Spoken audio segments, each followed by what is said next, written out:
Good morning. We'll call the meeting to order. Once again, we still have a hybrid hearing, so some members are participating virtually, and there are rules for that, which I'll read to get us started here. Members who are joining remotely must be visible on screen for the purposes of identity verification, establishing and maintaining a quorum, participating in the proceeding, and voting. Those members must continue to use the software platform's video function while in attendance unless they experience connectivity issues or other technical problems that render them unable to participate on camera. If a member experiences technical difficulties, they should contact the committee staff for assistance. Video of members' participation will be broadcast in the room and via the television and internet feeds. Members participating remotely must seek recognition verbally, and they are asked to mute their microphones when they are not speaking. Members who are not participating remotely who are participating remotely are reminded to keep the software platform's video function on the entire time they attend the proceeding. Members may leave and rejoin the proceeding. If members depart for a short while for reasons other than joining a different proceeding, they should leave the video function on. If members will be absent for a significant period or depart to join a different proceeding, they should exit the software platform entirely and then rejoin it if they return. Members may use the software platform's chat feature to communicate with staff regarding technical or logistical support issues only. Finally, I have designated a committee staff member to, if necessary, mute unrecognized members' microphones to cancel any inadvertent background noise that may disrupt that proceeding. Thank you. So this morning we are having a hearing basically to discuss the budget. You know, part of that is certainly the top line, the overall number, but I'm also really hopeful that our witnesses will get into the issues of where we spend that money, how things are changing and evolving, and how we spend the money, what capabilities. Obsessively focusing on numbers misses the point that it really matters where we spend it. We have three witnesses this morning.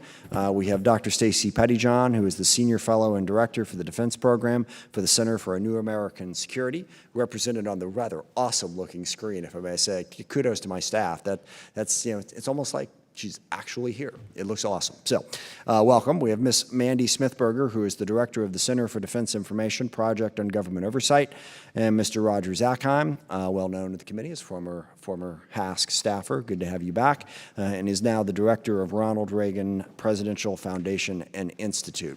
Well, as I mentioned in my opening remarks, the purpose of this hearing is to talk about the budget, the numbers, how much money we should be spending on defense and where we should be spending it. This is something that's going to play out a great deal in the next 4 or 5 months. There are obviously differences of opinion in appropriators, House, Senate, Republican, Democrat, on exactly what that number should be. I have said publicly and will continue to say I support President Biden's budget. I think the number is right. I think there's absolutely no reason on earth why we cannot adequately defend the country for $753 billion.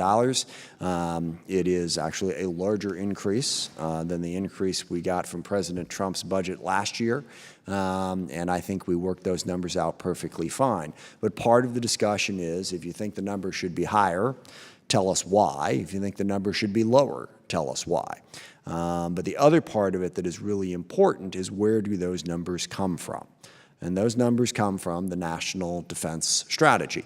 That's where it all starts. And from the National Defense Strategy, we build down a series of requirements, things that we think we have to be able to do.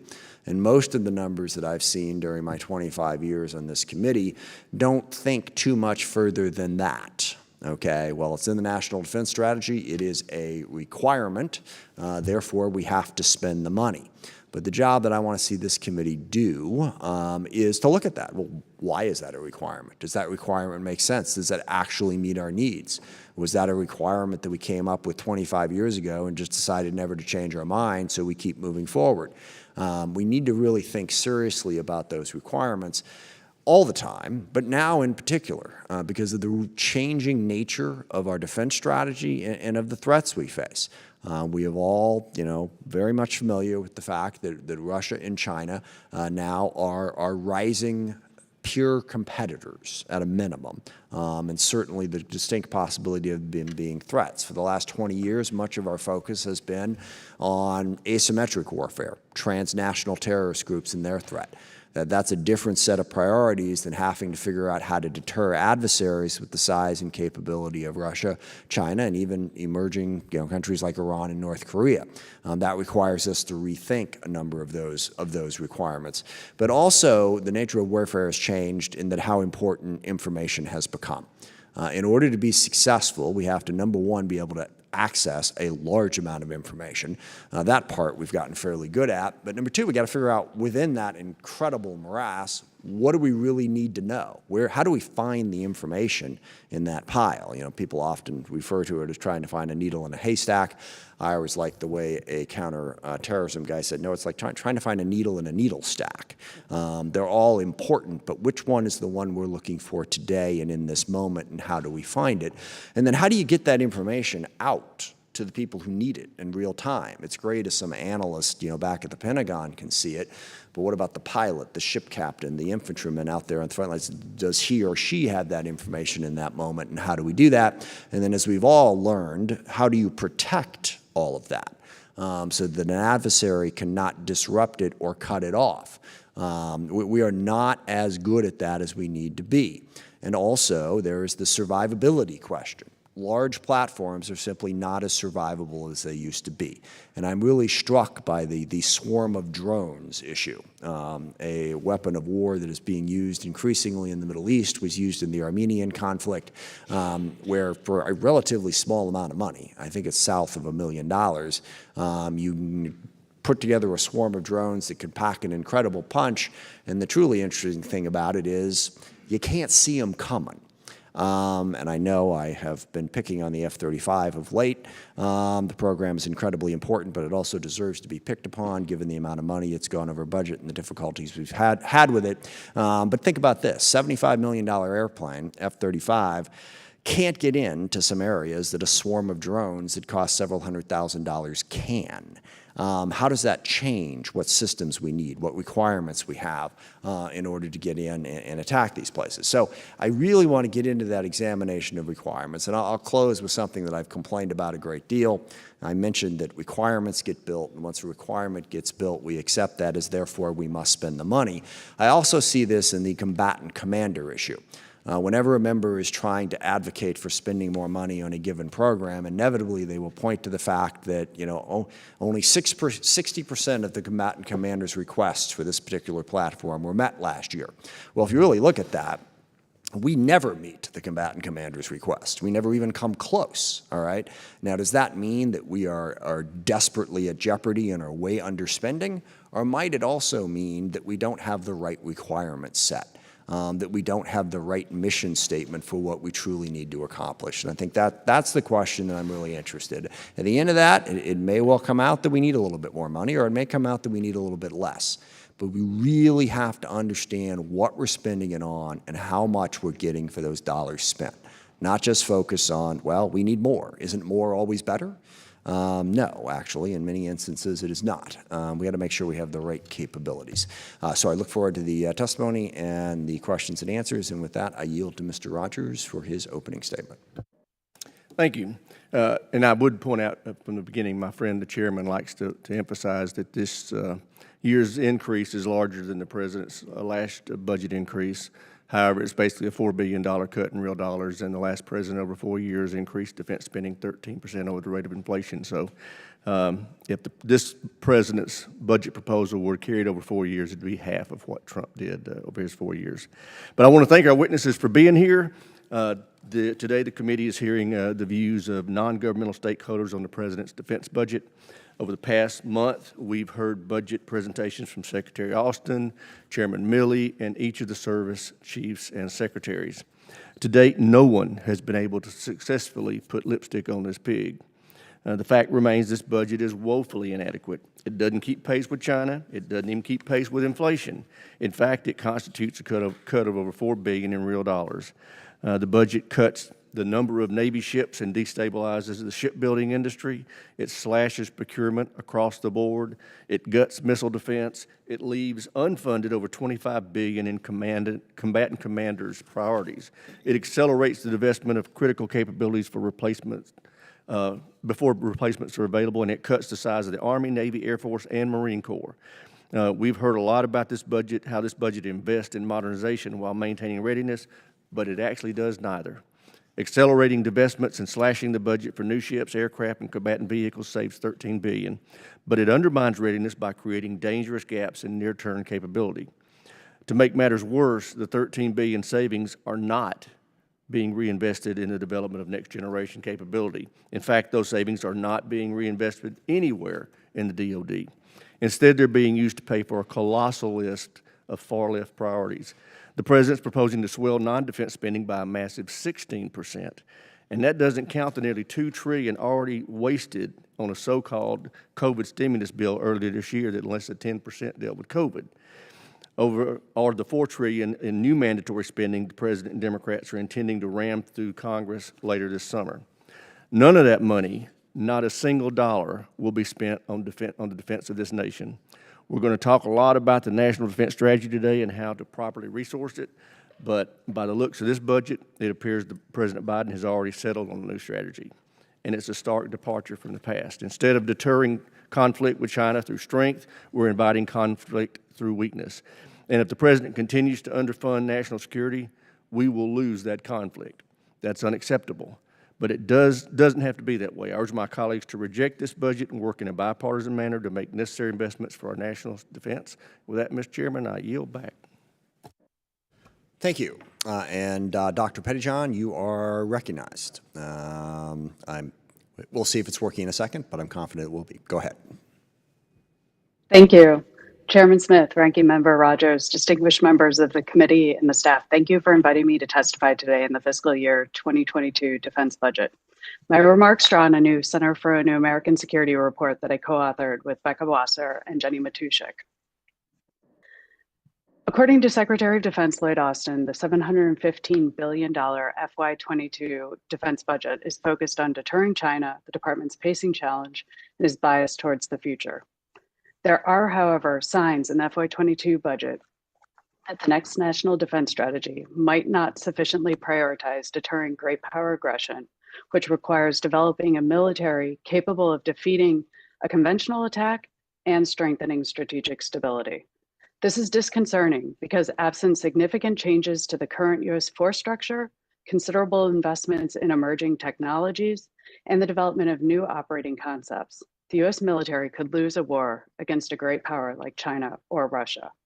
For too long, the Pentagon has ignored the problem, and as a result, the U.S. military edge is eroding.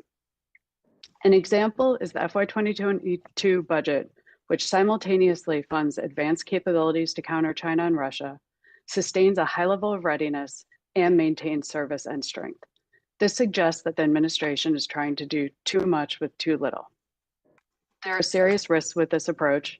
Addressing today's needs will likely continue to prevent investments in the future. And as the military tries to do more with less, it might find itself trying to do everything, but doing few things well.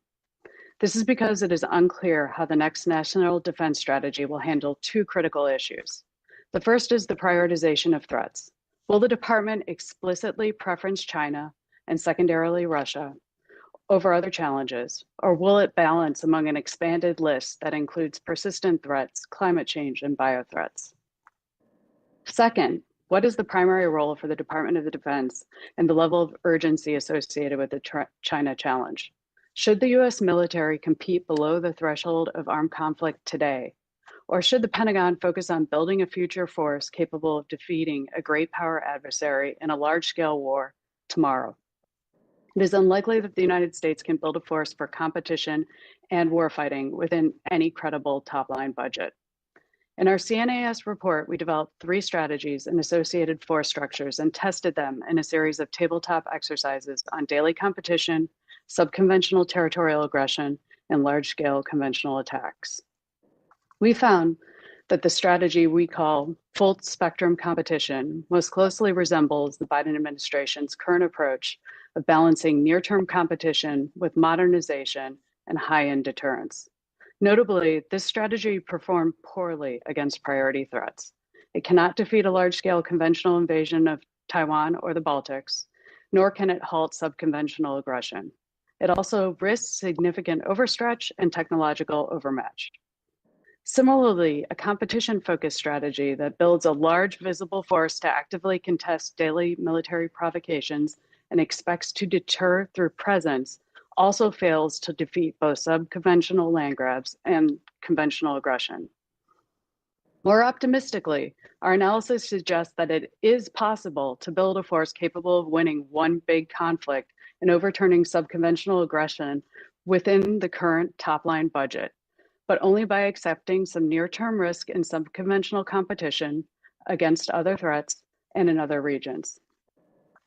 It's important to remember that the FY22 budget is largely a legacy one. Although this budget makes some significant investments that align with a high-end deterrence strategy, it does not go far enough. As the Pentagon is still developing the next NDS, there is still an opportunity to course correct. For more than a decade, analysts have been warning the Department of Defense that the US military could lose a war against a great power adversary if it does not significantly change the size and composition of its force and the way that it fights. Too much time has been lost. The Pentagon must prioritize the future now. Divestments are necessary to fund modernization, but alone they are not sufficient. The dual conventional and nuclear modernization bill that is now due requires larger traits among capacity, capability, and readiness. Because military personnel costs are growing more than the overall budget, they reduce the resources available for modernization, shrinking the size of the active duty force, particularly the Army, which plays an important but supporting role in the Indo-Pacific theater, frees up resources to focus on high-end deterrence against China. The 2022 National Defense Strategy and the FY23 budget will need to accept more risk and further prioritize to prepare the force for the most challenging and consequential threats. If the Biden administration does not make these hard choices, or Congress chooses not to support this strategy, it risks losing the United States military technological edge and the ability to win a war against a great power. Thank you. I look forward to your questions. Thank you. Ms. Smithberger, you're recognized. Thank you, Chairman Smith, Ranking Member Rogers, and members of the committee for inviting me to testify before you today. My name is Mandy Smithberger, and I'm the director of the Center for Defense Information at the Project on Government Oversight. I want to thank the committee for holding this hearing today. We think that Pentagon spending is continuing to rise at an unsustainable rate, now more than at the peak of the Reagan buildup, but too often we are paying too much money for too little capability. Throwing even more money at the department will only make the problems worse and undermine the kinds of reforms we need to see at the department. We have to have accountability for failed programs and wasted funds, including real budget consequences. The Biden administration's budget proposes cutting a number of legacy programs to fund modernization.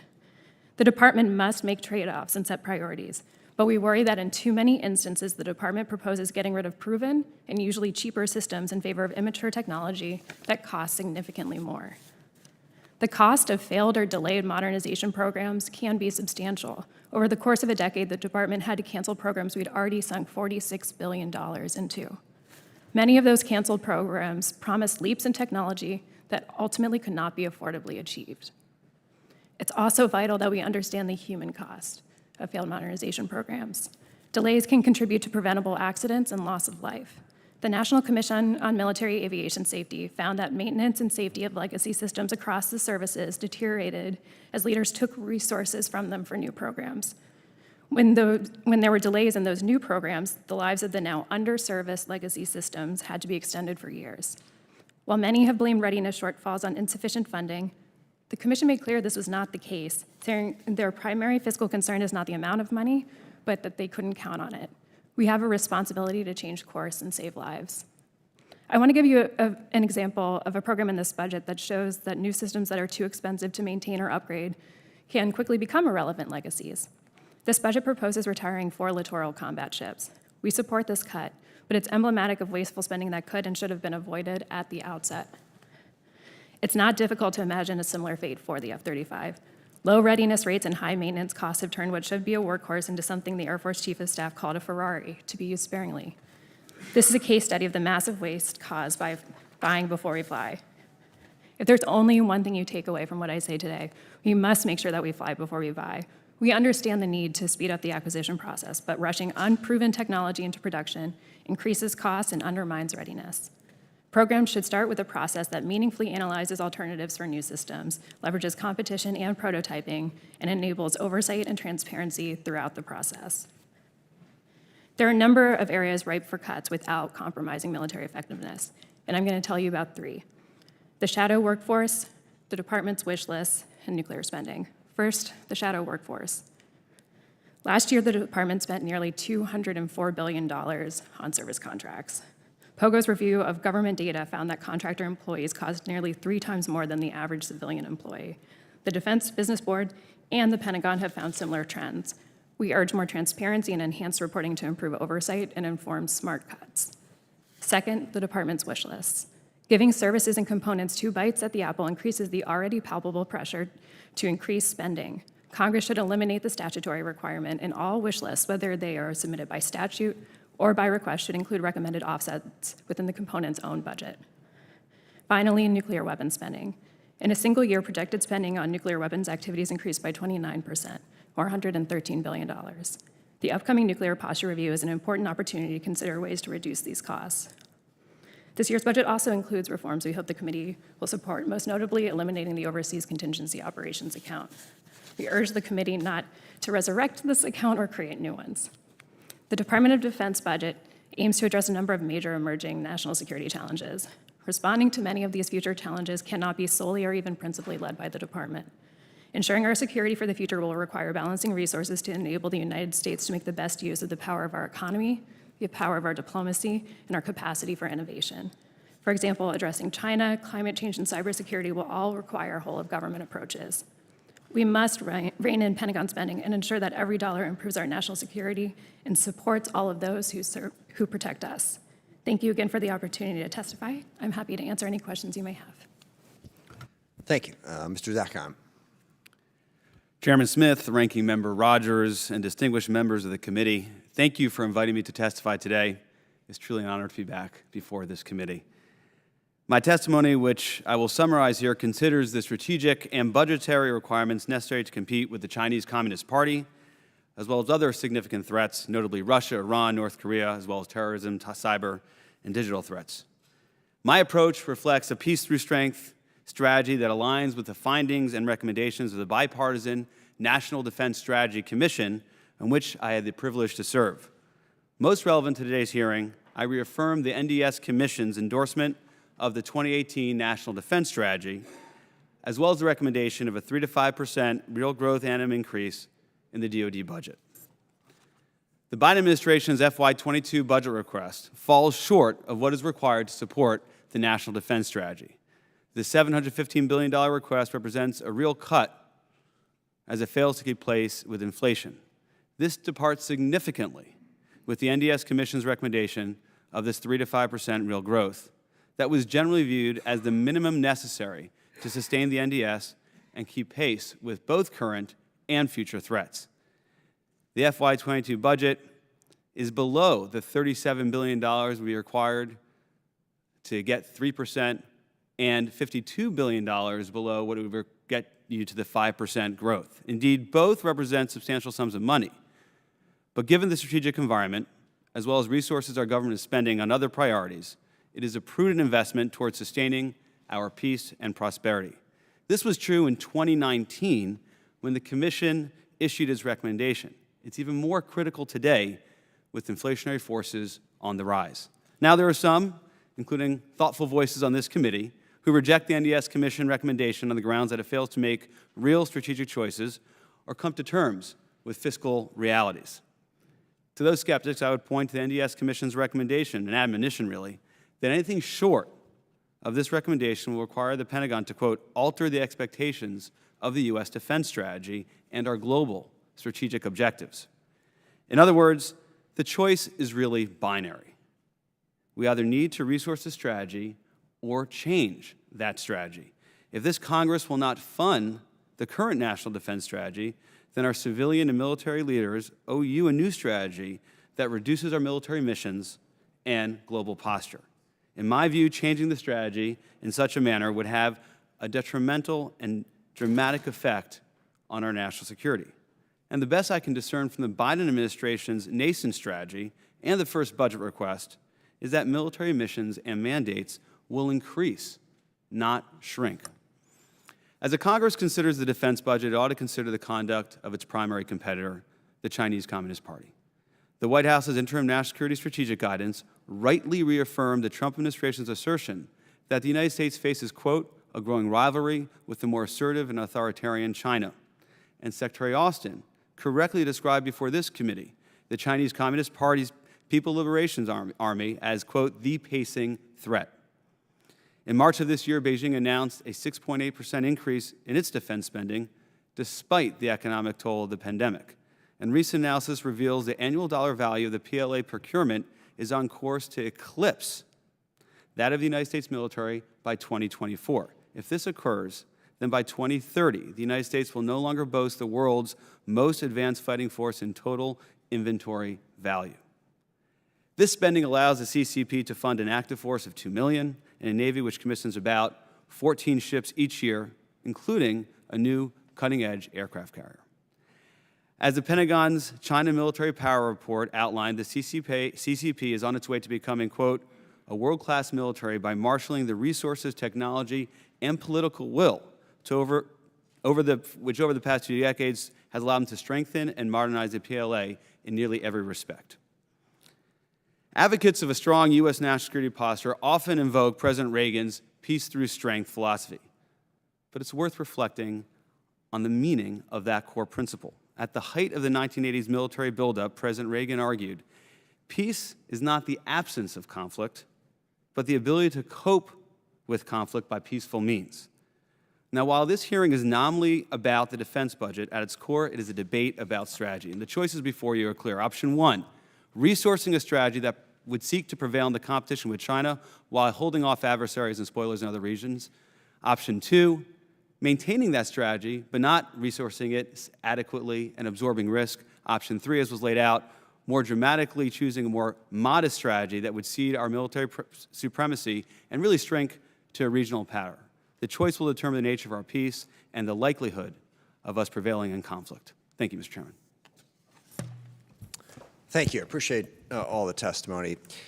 So as I look at this, I mean, there's clear consensus on one point, and that is that, strategy and the resources have been a bit misaligned for a little while. And then the question is, do we change the strategy? Do we change the resources?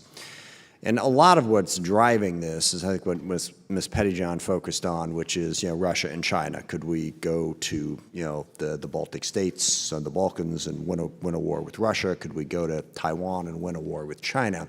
So put that aside for the moment. We have a wide range of other national security interests. We're still dealing with transnational terrorist threats.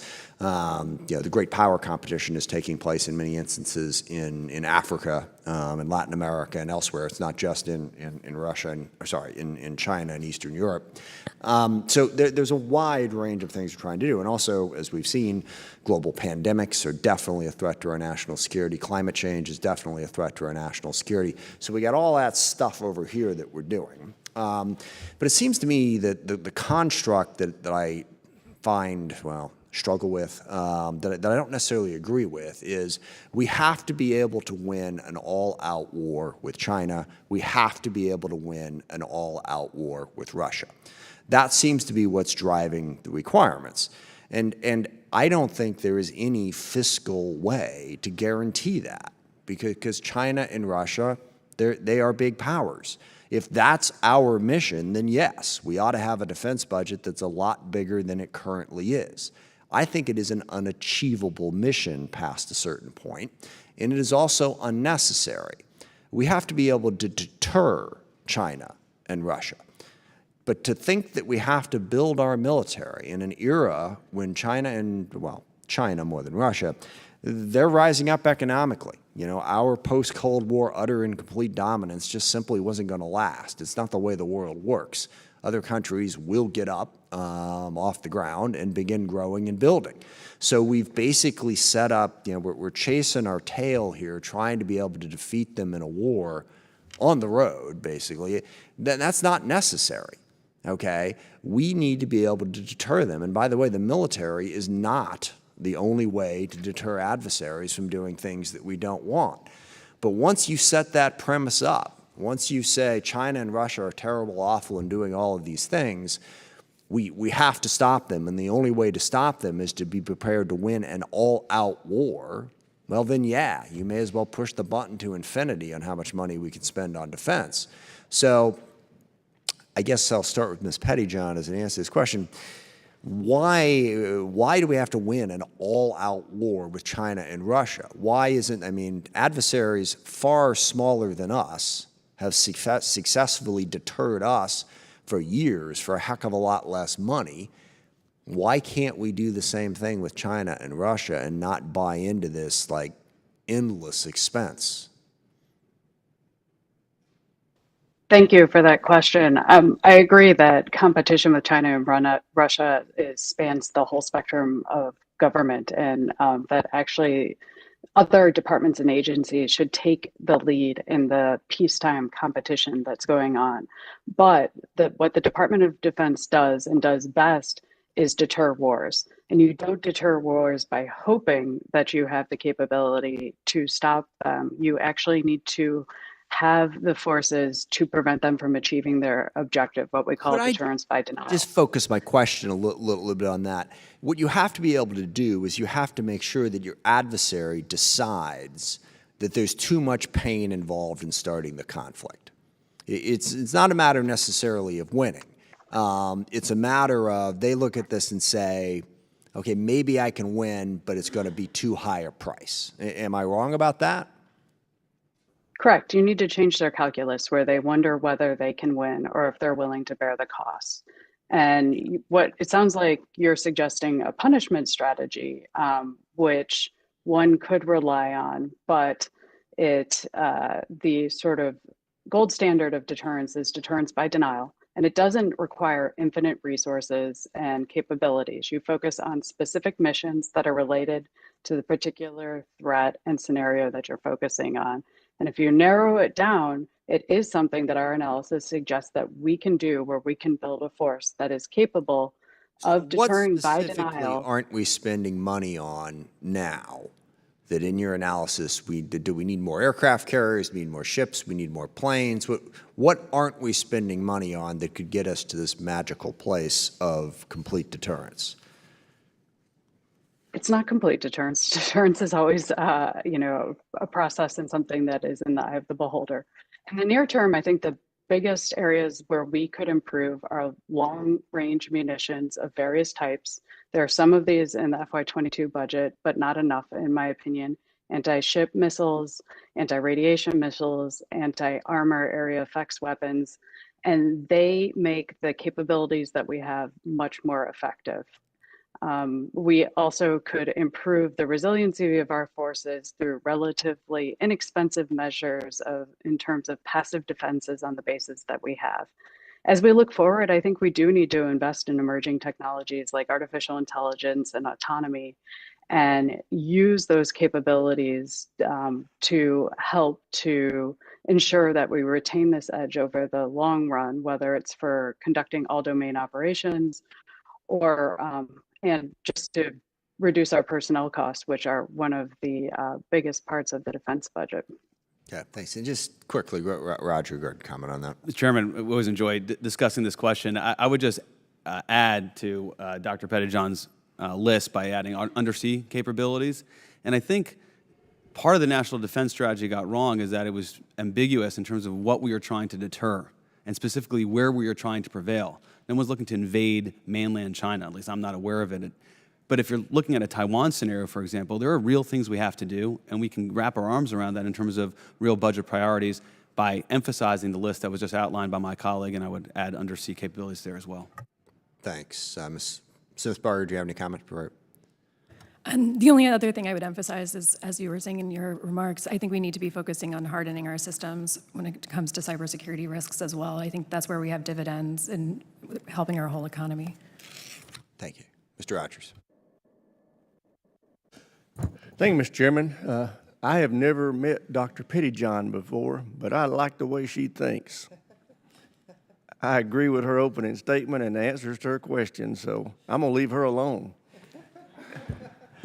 I got no place to go but down. when it comes to what she was saying. Roger Zackheim, do you believe the president's budget request is sufficient to prevail in a conflict with China? I do not, Mr. Chairman. And Mr. Ms. Ranking Member, Smithberger, excuse me. I like the way it sounds, though. Go ahead. Ms. Smithberger, you made the comment that you, and I understand there are a lot of critics of the LCS. It's on both ends of the Capitol. But you made the point that you thought it should have been a project that was killed earlier.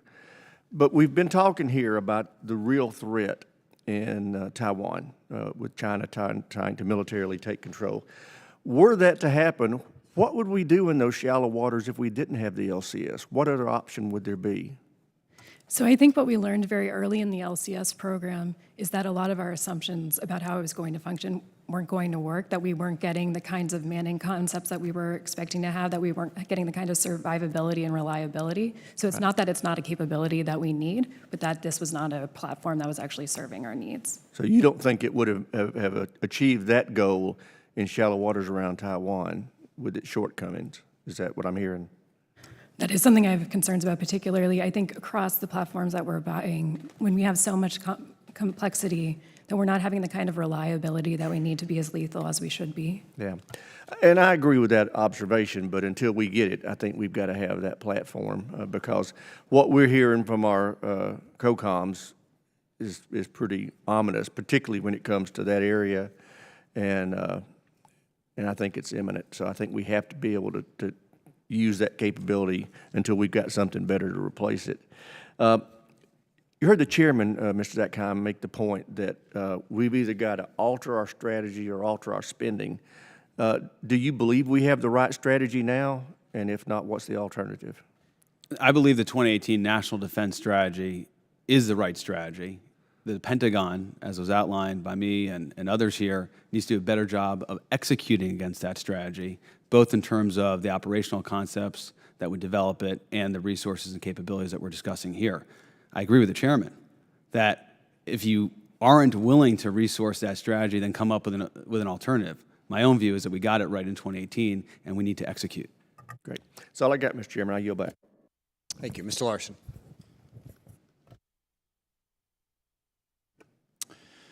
Thank you, Mr. Chairman. I think for Dr. Pettyjohn, on the budget, is it an way to put it? Is this an everything problem, or is it the right investment we need in talent, in people, in skills, or emerging technology, or is it surface ships? Is it subsurface ships? Is it aviation? Is it an everything problem with the budget, or are there gaps in your view in the defense budget based on your exercises that you said, we ought to be doing X but not Y, more of X and less of Y? Thank you. It's not an everything problem. There are gaps, and there are a lot of things that I think are worth commending within this budget. There just need to be further shifts to bring it in a line with a high-end deterrence strategy, which would be consistent largely with the 2018 NDS if that's the direction the Biden administration goes in. They need to continue to, as my colleague on the panel suggested, expand undersea capabilities, invest in unmanned systems for the future, next generation air dominance, figuring out how they are going to develop intelligence, surveillance, and reconnaissance systems to operate in highly contested and denied environments. Some people have ideas for autonomous networks of mesh UAVs that would do this, or perhaps you need a penetrating ISR aircraft. But that is a critical piece of helping the service to close kill chains. In addition to buying a lot more munitions than we have. If we have the right munitions on a lot of the platforms that we have today, they're much more effective. Yeah. Thank you. Ms. Smithberger, your testimony is more of a criticism, which is all legit, but on the same question, where do you think we ought to be investing in the budget?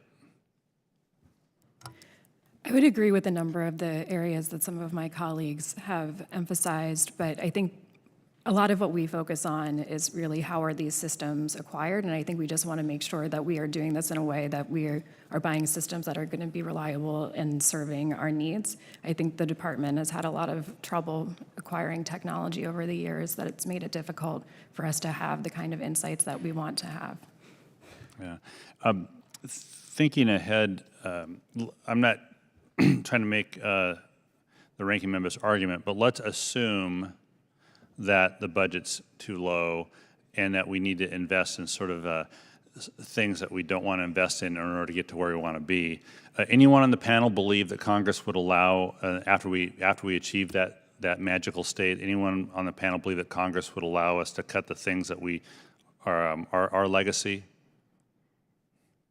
Roger, I'm sorry, Mr. Zakheim. Congressman, Because I don't. But I'll know better than to opine on what the Congress would and would not allow for. That's based on some years working for members like you. But I do think you have a better shot that when you take platforms out of the inventory, there's a real capability you can point to that you will replace it with. And I think the problem we're facing, and I know the chairman doesn't like the language of legacy systems, which I agree with, is that we talk about capabilities we want to remove, and we don't have a clear idea of what is going to take its place. And if we do, it often only exists on a PowerPoint slide. I think if we can get after that problem, you might have more support in this body for those changes. I would note in your testimony, in footnote 18 on your PowerPoint slide note, you said, rarely does the Pentagon deliver the replacement on time or on cost, which is actually the problem that we're faced with. Not that it's on a PowerPoint slide. That should have been the headline in your testimony. Congressman, I'm heartened that the footnotes were read, especially by a member of Congress. But Be careful about what you put in footnotes. well, no, and I stand by it. But the reality is, for all the problems the Pentagon has with doing things on time and well, it's the best we've got in the U.S. government, and it's the only pathway we have. All right. I had other questions, and I apologize for not getting to them. I just know that I've made this point before. My definition of a legacy system is something that the Pentagon doesn't want to do, but Congress won't let them stop doing it. Thank you. Gentleman's time has expired. Mr. Wilson is recognized. Thank you, Mr. Chairman, and welcome back, Roger Zakheim. Thank the other witnesses too, but you need to be aware Roger was a very effective staff person here, advising many of us on key issues and making such a positive difference. And so we're very happy for your success to be director of the Ronald Reagan Presidential Foundation and Institute, and I'm confident you'll bring the same level of success as you have from your service here. With that, a question for you, and that is the Biden administration budget request continues the trend of biasing air and naval resources at the cost of the Army, despite the reality that any near-peer conflict would be all domain. If left unchanged, the Biden budget request would force another cut of 1,000 soldiers to the Army's active duty force and cancel 9 combat training center rotations. If this trend continues as a result of the inadequate top lines, what are the likely consequences to Army readiness? Thank you, Congressman, and it's great to be with you. Always enjoy sitting behind you and bantering during a hearing. You're hitting on a key point, which is the so-called choices they have to make in this budget because of the ceiling on the top line is going to take end strength and capability out, particularly the Army. And I'll make 2 points here, Mr. Wilson. Number one, this is something that we all experienced during the operations in Iraq and Afghanistan, where at that point, whatever reason, we did not have end strength to sustain what the President of the United States needed. Now, nobody wants to get into another Iraq and Afghanistan, and I think the culture and wisdom is one that we should avoid that at all costs. But to at least have an Army that could deploy if you need it and sustain it in such a fashion that we're not asking too much of those who serve, I think is a responsible approach. A 3 to 5% growth would allow you perhaps to maintain that number. The second thing I'd say, and then I'll wrap up, is the Chairman of Joint Chiefs before this committee said that the budget has a bias toward future operating environment. And I think this committee needs to unpack those words, which is we're absorbing risk in the near and midterm through this request. And in some ways, it reflects the concern you outlined in your question. And thank you for that response. And I'm very grateful to represent the training facilities of Fort Jackson. And I know what great work is done there to protect American families. And Mr. Zakheim, there is bipartisan commitment that countering China's military buildup, the largest peacetime military buildup in history, this requires historic investment in the Pacific theater. Yet the Biden defense budget halves Indo-PACOM's top priority, reducing the crucial missile defense system to protect Guam, to protect American families of the patriotic American territory.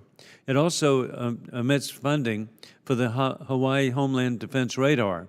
It appears that the Pacific Defense Initiative funding in this budget request fails to adequately fund critical joint and enabling capabilities and instead prioritizes platform-centric procurement that should be funded elsewhere in the budget. How should the committee redirect this Pacific Deterrence Initiative spending, provided that the budget requests to ensure it meets the threats? Thanks for that question. First, this committee, the chairman and the ranking member, really deserves a lot of credit for pushing the Pacific Defense Initiative. PDI is something that, classic case where the Congress put forward an important project and the Pentagon adopted it. In terms of what the Pentagon was thinking by not funding those key priorities, like you've highlighted Guam and Hawaii and missile defense there, it could be they were betting that the Congress would do it for them and they could shoehorn in other programs that they thought they might not have room for in the budget. I'm sure the members here have seen that once or twice in previous requests, and it happens both in Republican and Democratic administrations. Short answer is, Mr. Wilson, I would recommend maintaining what the administration requested and making sure we have those investments to protect Guam and Hawaii. And I'd like to point out that you've already indicated that the 2018 National Defense Strategy should be followed through to address the instability that we see around the world, whether it be the instability, the hasty withdrawal, the potential for mass slaughter in Afghanistan. We've got the circumstance of China expanding its influence in the South China Sea, threatening Taiwan, and then Russia, sadly, occupying parts of Moldova and Georgia and occupying parts of Ukraine with 14,000 persons killed. We need to be ever vigilant, and I want to thank you for your efforts, and I yield back. Thank you. Mr. Langevin is recognized. Thank you, Mr. Chairman. I want to thank our witnesses for your testimony today. Particularly, Mr. Zakheim, great to see you again, and I appreciate the work that you do at the Reagan Institute. Let me begin on an issue that's important to our national security relating to climate change. So in last year's NDAA, we directed the DoD to update its 2014 climate change adaptation roadmap and include an implementation plan to mitigate 9 previously identified effects the extreme weather and rising sea levels will have on military installations. So this plan would address changing energy demands, installation resilience, and the resilience of strategic assets. So, Ms. Smithberger, how could a climate change adaptation and implementation plan reduce the DoD's financial pressure? That's a great question. So I think this is going to be pivotal. We already are seeing the billions of dollars in costs that we are seeing to our different installations by not adequately addressing climate change. So I think this is one of the instrumental areas where the department really needs to be planning for the future, because these are the last things that we want to be losing money on. We want to be, prioritizing as many dollars as possible to our capabilities and not to rebuilding things that we could have protected. Yeah, couldn't agree more. And for the record, I really do applaud the department for its plan to release a climate change plan soon, but it still needs to update the adaptation roadmap and provide an implementation plan so that we can act now to mitigate the effects of extreme weather down the road. So I want to look at another area. I see a disturbing trend that really deeply concerns me on research and development spending. So in 1996, the U.S. spent $8 for every $1 that Russia and China spent on research and development. Now, we outspend our adversaries by 6 cents.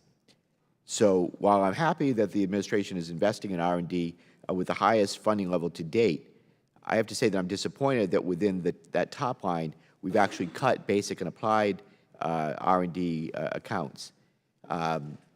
That's that early stage research that done, for example, at DARPA and also at colleges and universities. So Dr. Pettyjohn, should we invest more in early stage research, and if so, by how much? And what are the effects of not properly funding R&D? Thank you, Mr. Congressman. Yes, I think we do need to be investing in R&D, and in particular science and technology, which are the most advanced capabilities. It will lead to that. So that is incredibly important for the department as it looks to the future. And the department also needs to work on continuing with the process that's been underway in terms of reforming acquisition and potentially even the PPBE process, so that it can better tap into the private sector where a lot of this research is undergoing as well, and bring in new capabilities at speed and scale, overcoming the Valley of Death problem that exists today. Sure. Yeah. Dr. Zakheim, did you want to add something? Just real quick, I agree with what's been said, but it happens to be what you're focusing on, those S&T accounts, the basic research, is where the private sector is not operating. Right? That is fundamentally the place where government is able to make investments and are willing to take some risk in a way that private entities will not be able to do, because it's too much risk and unsure whether they'll be able to return a profit. So I think you're right to highlight this reduction, because no one else will do it. Yeah. In addition to that, though, I would say that if private sector knew that government would be purchasers of the capabilities that they would develop, I think they would be more likely to venture into those areas, which would help get and buy commercial off the shelf, while at the same time supporting private sector R&D and enhanced capabilities. Completely agree. So thank you for that input. Ms. Smithberger, in your testimony, you mentioned that newer weapon systems are too expensive to upgrade and will quickly become irrelevant legacies. How can building open software architecture systems avoid costly upgrades? I think we're too hardware-centric right now, and we really do need to be more software-centric, but what is your perspective? I think that is a major opportunity for us to be able to have cost savings to encourage competition down the line, and for us to take as many market forces as possible to help reduce costs. Very good. I'm not going to have time to get to my next question, so at this point I'll yield back and I'll submit the other one for the record, but thank you all for your testimony. I'll yield back, Mr. Chairman. Thank you. Mr. Lambert is recognized. Thank you, Mr. Chairman. Mr. Zakheim, it's great to see you, and I remember when your father would testify here in committee. So like father, like son. I hope so, but thank you for that. My colleague and friend Joe Wilson already did a great job of addressing the needs with the West in Pacific. The Indo-Pacific region is something that the last 3 administrations, including this one, are now concentrating more on, but we're not really funding everything that's required. And he mentioned some examples of what is not being funded. But do you think we could be doing a better job of working to make sure that Taiwan, which is probably a flashpoint, if there is one anywhere in the world, of potential for World War III, God forbid. It's one of several flashpoints. That we can do a better job of partnering with them so that they could at least give a credible, if not prevent completely, at least prevent a huge cost deterrent to China for any kind of threatened invasion. Thank you, Congressman. Short answer to your question is yes. And what would that specifically be? Sure. First, I think it's not just hard power, but it's a soft power too.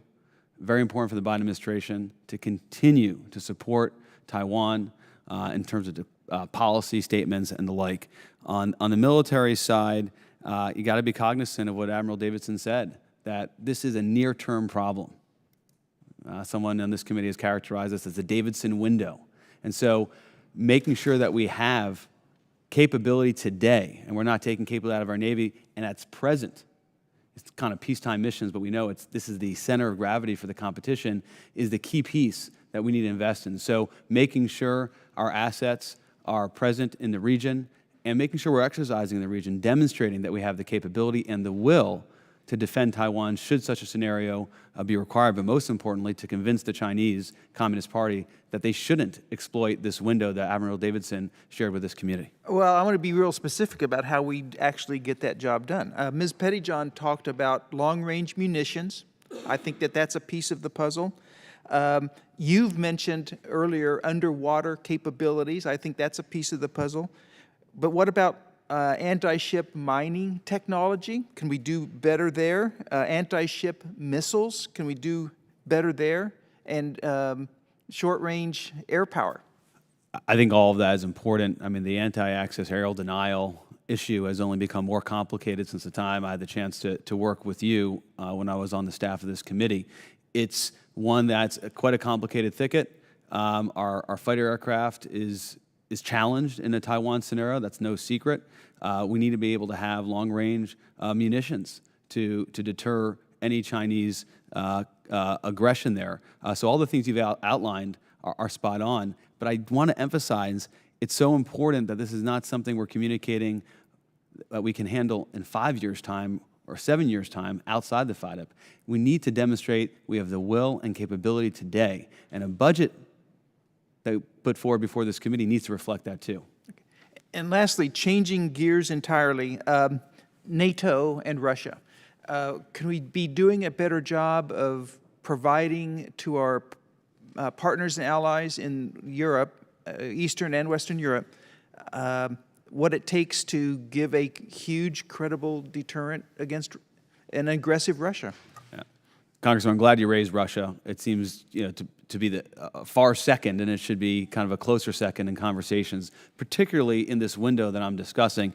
Yes, there seems to be this kind of incongruence between allies that have the will but don't have the capability, and allies that have, let's say, the capability or the means but don't have the will to defend themselves, and that's really the challenge with the NATO. Poland should be able to have land-based capabilities that we sell them.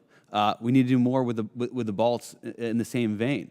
There are foreign military sales opportunities that hopefully this administration will deliver for those allies willing to defend themselves. And then, of course, particularly when it comes to Russia, exercises, joint exercises in that region are a very important message and form of deterrence. Thank you. Mr. Chairman, I yield back. Thank you. Mr. Khanna is recognized. Is he here?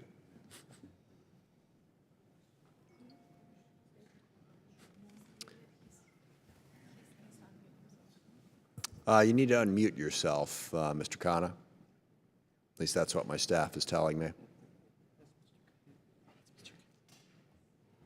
Actually, I don't think we have Mr. Khanna. I think I'm misinformed there. So Ms. Slotkin is recognized for 5 minutes.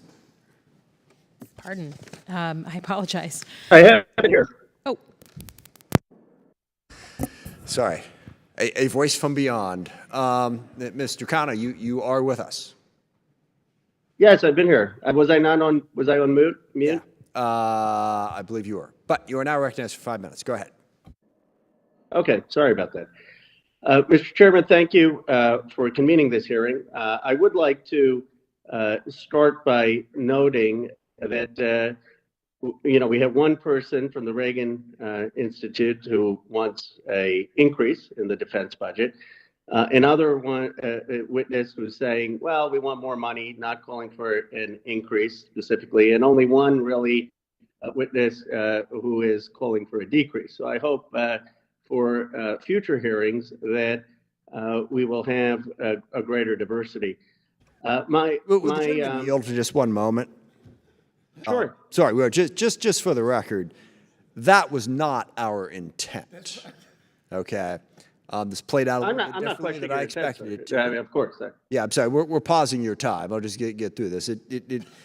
I can't exactly say how that played out, but it was not our expectation. Our expectation actually was to have one person who said we could reduce it, one person said we increase it, one person to defend President Biden's budget. We had a heck of a time finding anyone to defend President Biden's budget, just as you would have had a heck of a time finding anyone to defend President Trump's budget. Nobody. I've been through 4 presidents in 25 years. Nobody ever supports the budget that you actually have to write down. Okay, we could all theoretically talk about this, that, and the other stuff, but if you're the unfortunate soul who has to actually put it in writing, we've done this back and forth. Nobody has ever defended any president's budget. So for the new Republicans on the committee, you think, oh, see, that proves that Biden's budget is terrible.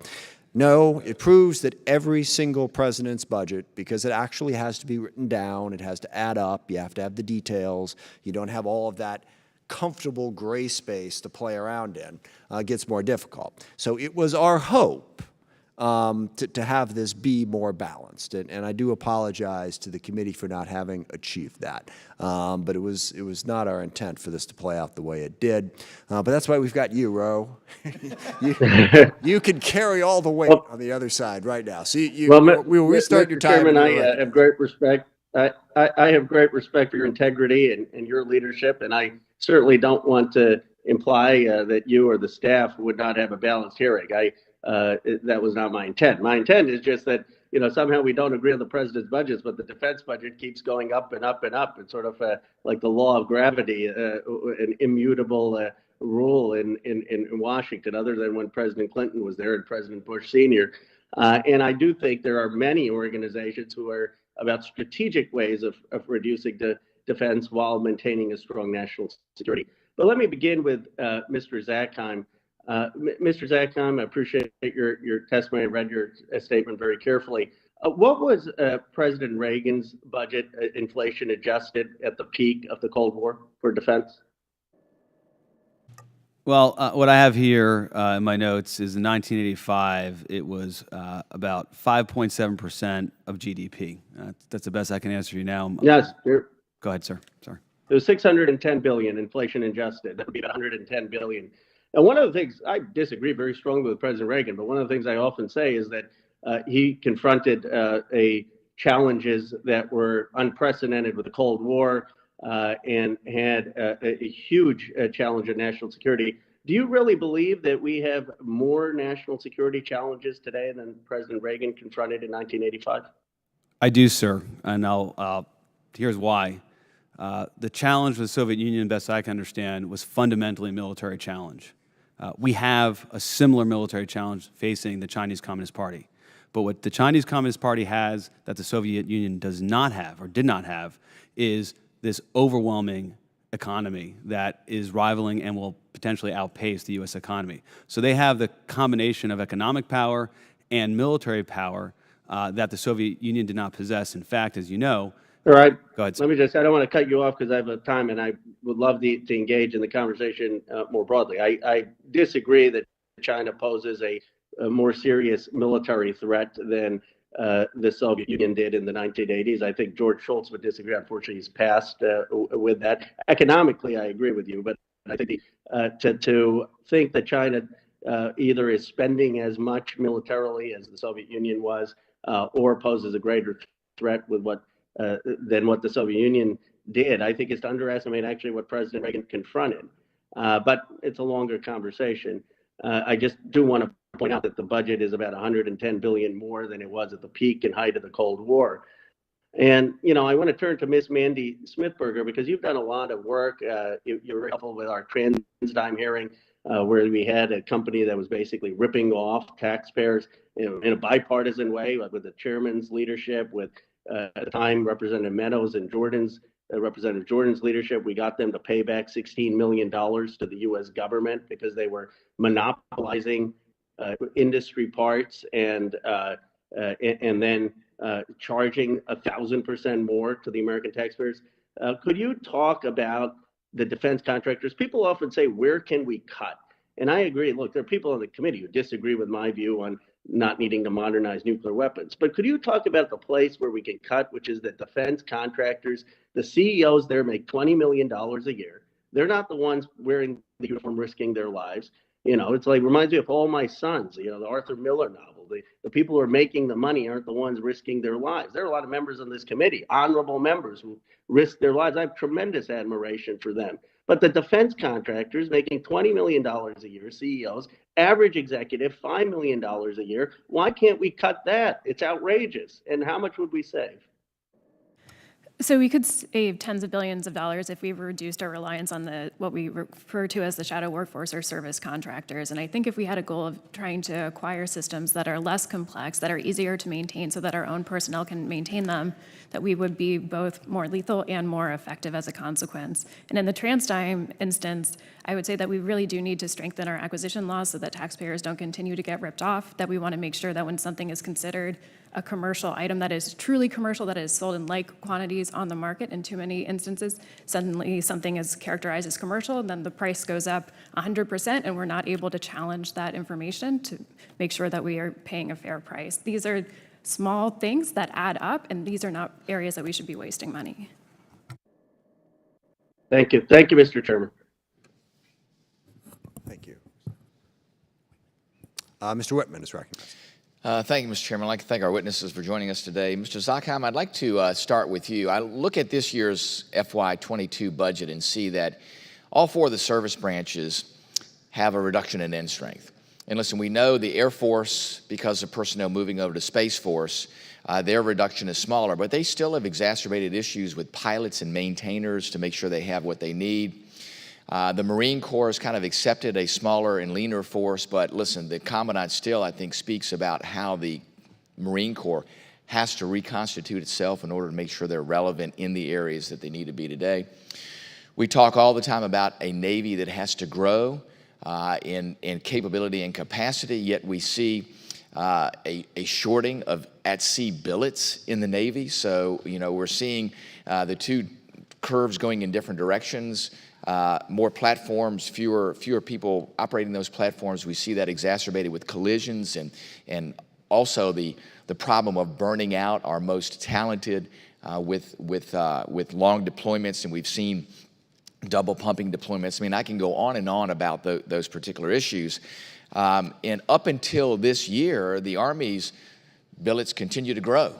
So the question is in relation to what we face, the challenges in the Indo-Pacific, are the budget priorities right with where we are in reducing end strength in these different areas? Are we truly tailoring our forces based on end strength for the next fight?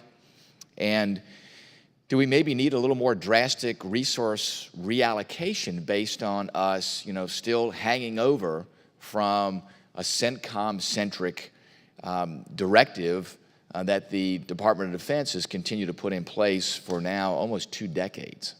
Yeah, Congressman, great question. I think when it comes to the CENTCOM-centric mentality, it's one that this committee, I know, has exercised oversight over, and it needs to continue. And that plays out both on the issues you've outlined in terms of the demand for ground forces, for example, versus investing in end strength across the Marine Corps, Navy, and Air Force, as you've outlined. And of course, it's not limited to that.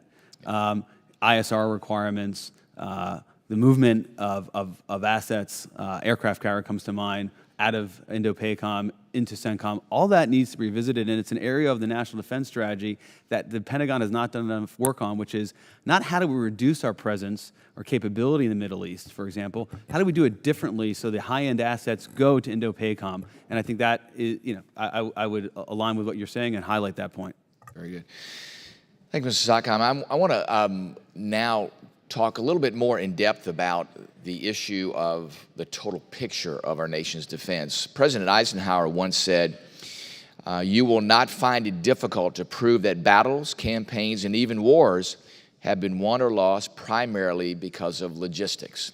We all get focused on combat systems and all those fancy elements, but in order to make things work, logistics is key. We have a regular Army now nearing 481,000 soldiers, and there is not a proper sea lift capacity. So if you have the best Army in the world and you can't get them to the fight, the question is are we really doing the things necessary to achieve our strategic goals to deter China? And I know that sea lift is technically a Navy requirement, but the Navy never really has been interested in that. It's kind of like, hey, we're in the warship business. We're going to be at the fight. We really don't care how everybody else gets to the fight. And I'm just being brutally honest about what I think things are. The question now becomes, shouldn't the Army be a little more involved in advocating to say, whoa, wait a minute, what are we doing about logistics? What are we doing about making sure that we can get to the fight, that we have our soldiers at the fight, that we have our equipment at the fight? Because it seems like, everybody's pointing fingers at each other. Logistics is yours, sea lift is yours, airlift is yours, and nobody seems to really be focused on it. Yet the service branch that is at most at risk, to me, is the Army. Can you comment on that? I think it's a great point. When I was on the NDS Commission, the most impactful briefing didn't come from Central Command, didn't come from, at the time, PACOM, it came from Transcom. Yeah. Because as you pointed out, they have to figure out how to get our capability to the fight. That's why forward presence is so important. Yeah. But I think, yes, I agree with you. I think the Army needs to internalize it, but Transcom is where I would go. And in the end, we rely on contractors to do this. I mean, as you know, it's something that the military departments have looked outside the force to answer. Yeah. Thank you, Mr. Chairman. I yield back. Thank you. Mr. Carbajal is recognized. Thank you, Mr. Chair, and I want to thank all the witnesses for being here today. When I came to Congress, I was appalled at how little comprehensive audits had been done for the department over the years. And oftentimes, over the years, I would hear about all these skirmishes about wanting to get audits for various agencies for the federal government. And it was just appalling for me to hear all the spending we do in our military, but yet we weren't as committed to making sure all our spending was being done in the most appropriate way. So it did catch my attention. And Ms. Smithberger, with the department having undergone its third annual audit in 2020, I would like to know from your independent analysis the most important lessons learned so far. In addition, could you speak further to the recommendation in your testimony on how the department can make changes to service contracting that would result in cost savings without compromising military readiness? And I know you touched on that a little bit, but if you could elaborate a little bit more, that would be great. Thank you so much for the question. So on the audit, I think one of the things that we are learning is that we actually have very weak internal controls, that we are not always able to keep track of everything that we've purchased. And I think a theme that we've seen throughout this hearing is that we focus so much on platforms that we often forget about the other management issues that need to be a priority at the department to make sure that we're being responsible stewards of taxpayer dollars. When it comes to service contracting, one of the biggest challenges that we have is that we actually don't track the data about how much we spend on service contracts, and we haven't set up a good process for the department to make smart decisions about when to outsource something versus when to do something else. And never mind having a process, what if we just shouldn't do it, period? I think the other thing that we're seeing over and over is that we're asking the department to do too much, and I'd be happy to work with you on some of the ways where we thought the Army was doing a lot of great work on helping to build systems where we could make smarter decisions about service contracting, and unfortunately, those have really fallen apart. Thank you. I would submit that as committed as we all are to our national security, we are remiss in not being as committed to making sure that we have more accountability and transparency in how we go about our spending. So I really appreciate your feedback. Dr. Pettyjohn, what are the most important investments in fiscal year 22 budget that provide assurances to our allies? There are a number of investments that provide assurances to our allies, and I think you have to think of assurance as across time, not just immediately. Our allies have become accustomed to the fact that we assure them by being there with bases or military forces that rotate forward. And we are doing that, and we're taking steps in the FY22 budget to improve the resiliency and capabilities of the posture in Europe, to a lesser extent than I would like to see in the Pacific as well.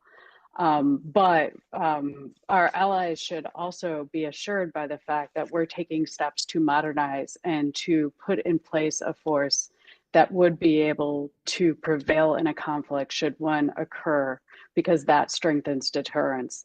Having forces that are not capable that are forward have been shown, what is often called a tripwire, are not actually effective deterrents. So there are a number of steps that we're taking here that should be quite reassuring to our allies. Thank you, Mr. Zackheim. Just quick addition, sir. Resiliency, right? Distributing the force, so not pocketing it in one area. And I think our nuclear modernization is key. The extended deterrence we provide both to our allies in Europe and in Asia is critical for assurance. Thank you.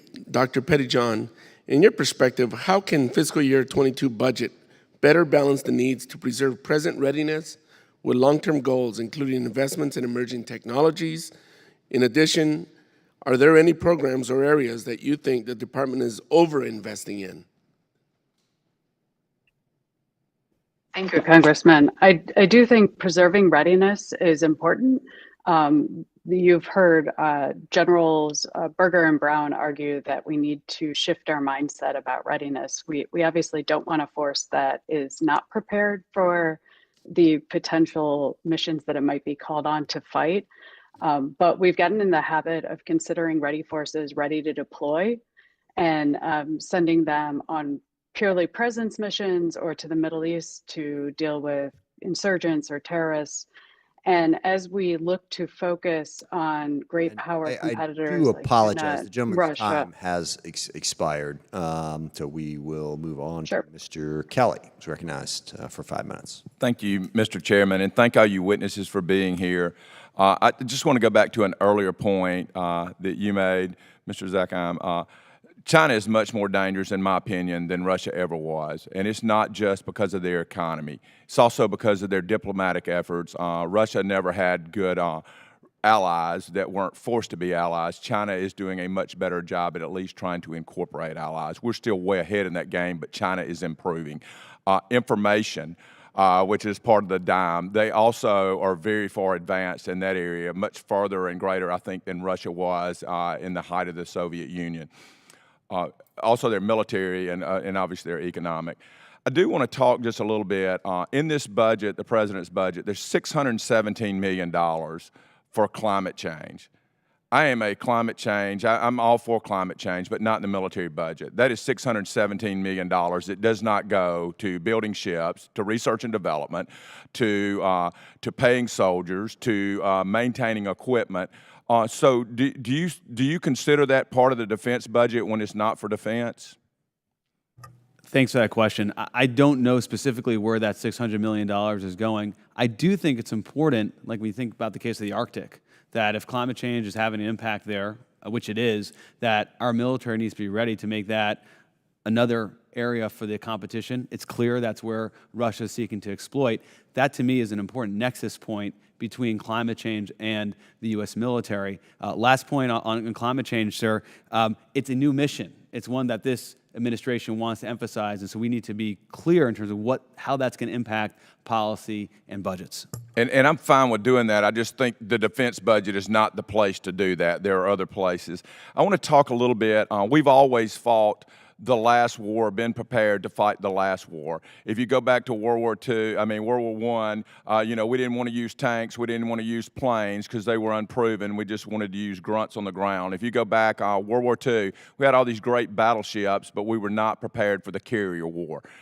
If you look, every one we transfer. And so my question is, we have to be ready and prepared to fight tonight. That's maintaining legacy systems, the systems we have.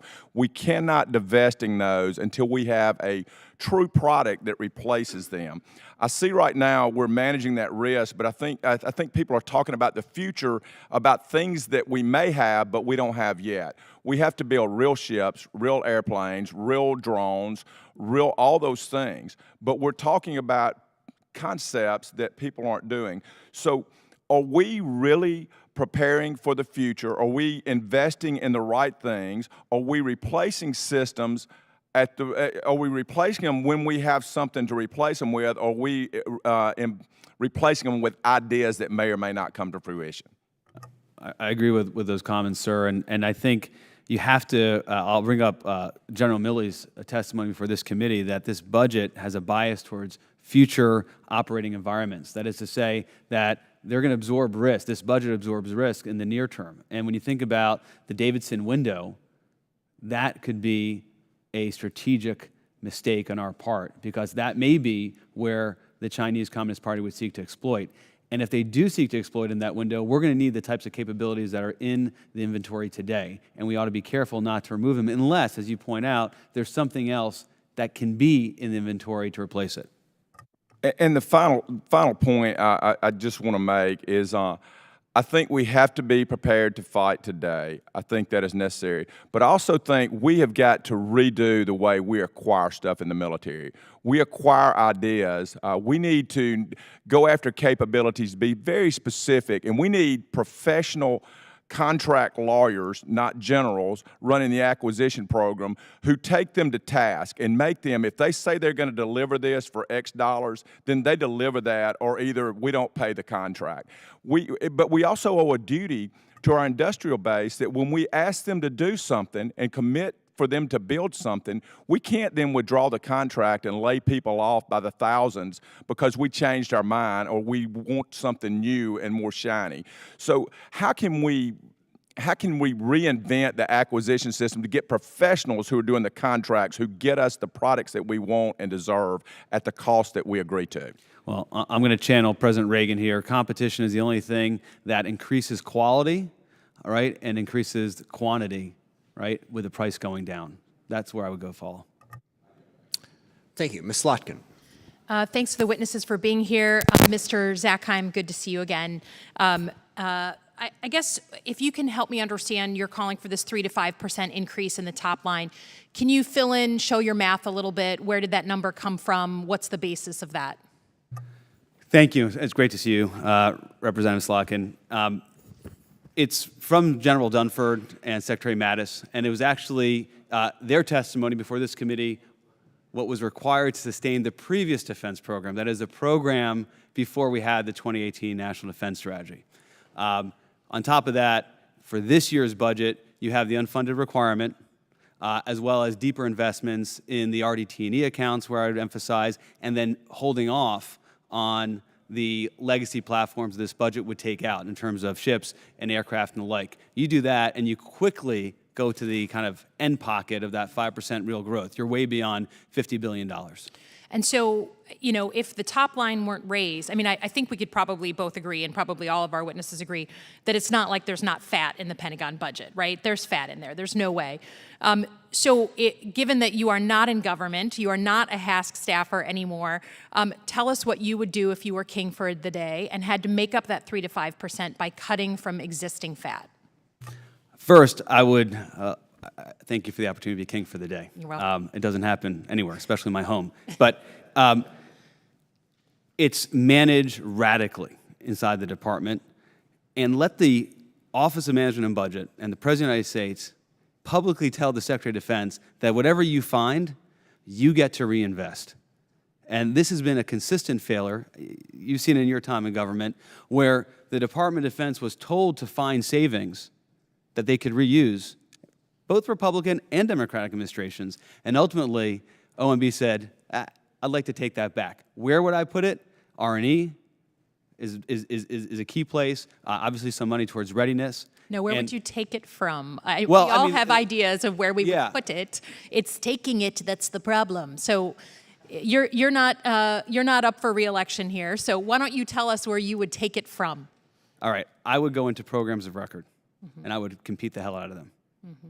The program of record is the single most, I think, the biggest obstacle towards finding savings and introducing new capabilities. It hasn't been revisited in decades. So take it from the inefficiencies in programs of record. They block new ideas, and they drive inertia and ultimately waste. And then, you know, I've kind of come to this idea when it comes to, for instance, competition with China. You know, it's sort of like it's them, not us. Our system is so bureaucratic, so big, so slow to acquire new technology, so difficult to understand our supply chains, as Mr. Gallagher and I have been looking at, that just we are more bureaucratic than China for various reasons. Of course, we're a democracy.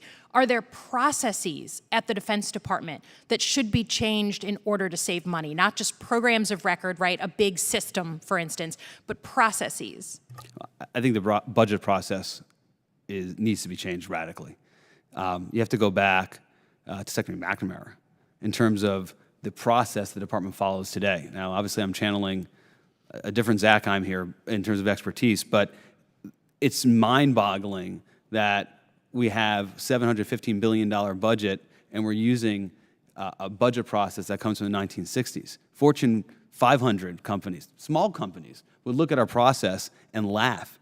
I mean, the fact that you're preparing a budget 2 years in advance and doesn't account for any changes in real time because it just doesn't allow for it, immediately, to me, screams out that that needs to be radically reformed. Great, thank you, and I yield back, Mr. Chairman. Thank you. And for the members' information, we've got the comptroller, Mr. McCord, coming over to talk to us tomorrow at 11 o'clock for a briefing on precisely that issue, that two-year budgeting process. Because when you're talking about innovations happening a lot faster, and we're losing out on a lot. We do the R&D, we develop the technology, and it's okay. We'll give 2 years from now, we'll tell you whether or not we're going to buy it. And phew, it disappears. So we really need to reform that process. The appropriators are incredibly hostile to the idea of reforming that process. They like to control it.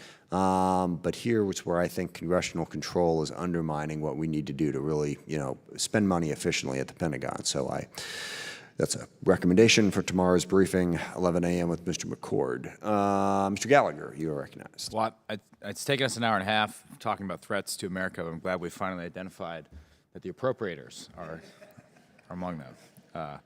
For the record, that's not what I said. That's what I chose to idea. hear.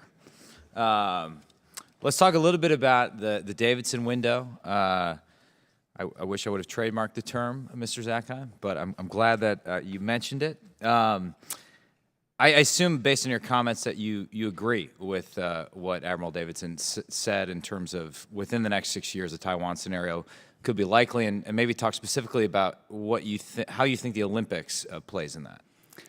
Thank you, Congressman, and I should have footnoted you on the Davidson window, but yeah, I defer to Admiral Davidson. He's seeing it in the ops and intel more closely than I have. But I do think, if I'm China, the window is post-Olympics. 2022 is going to be a huge propaganda platform for the Chinese Communist Party. Once they get that, the endorsements, the participation, then they will feel the confidence and the risk profile goes down, given that they would have already achieved the Olympics. So I would look kind of after 2022, and I think it brings before this Congress, perhaps not within the jurisdiction of this committee, to really think deeply about what the United States should or should not be doing vis-a-vis the Olympics in China.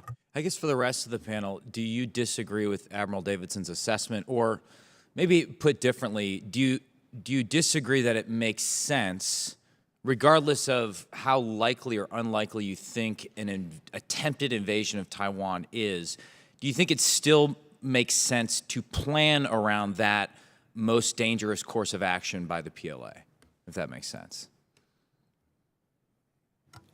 I think when we're looking at that, oh, go ahead, Dr. Pettyjohn. I'm sorry. Please. We'll go ahead. I think we need to make sure that we're not discounting the power of our allies in those kinds of circumstances. And I think particularly with the Olympic scenario that you're talking about, that we should not forget about. I think there are going to be a lot of opportunities for people to remember why China isn't their chosen ally for a lot of goals that we all share and how we want rule of law and our international system to work.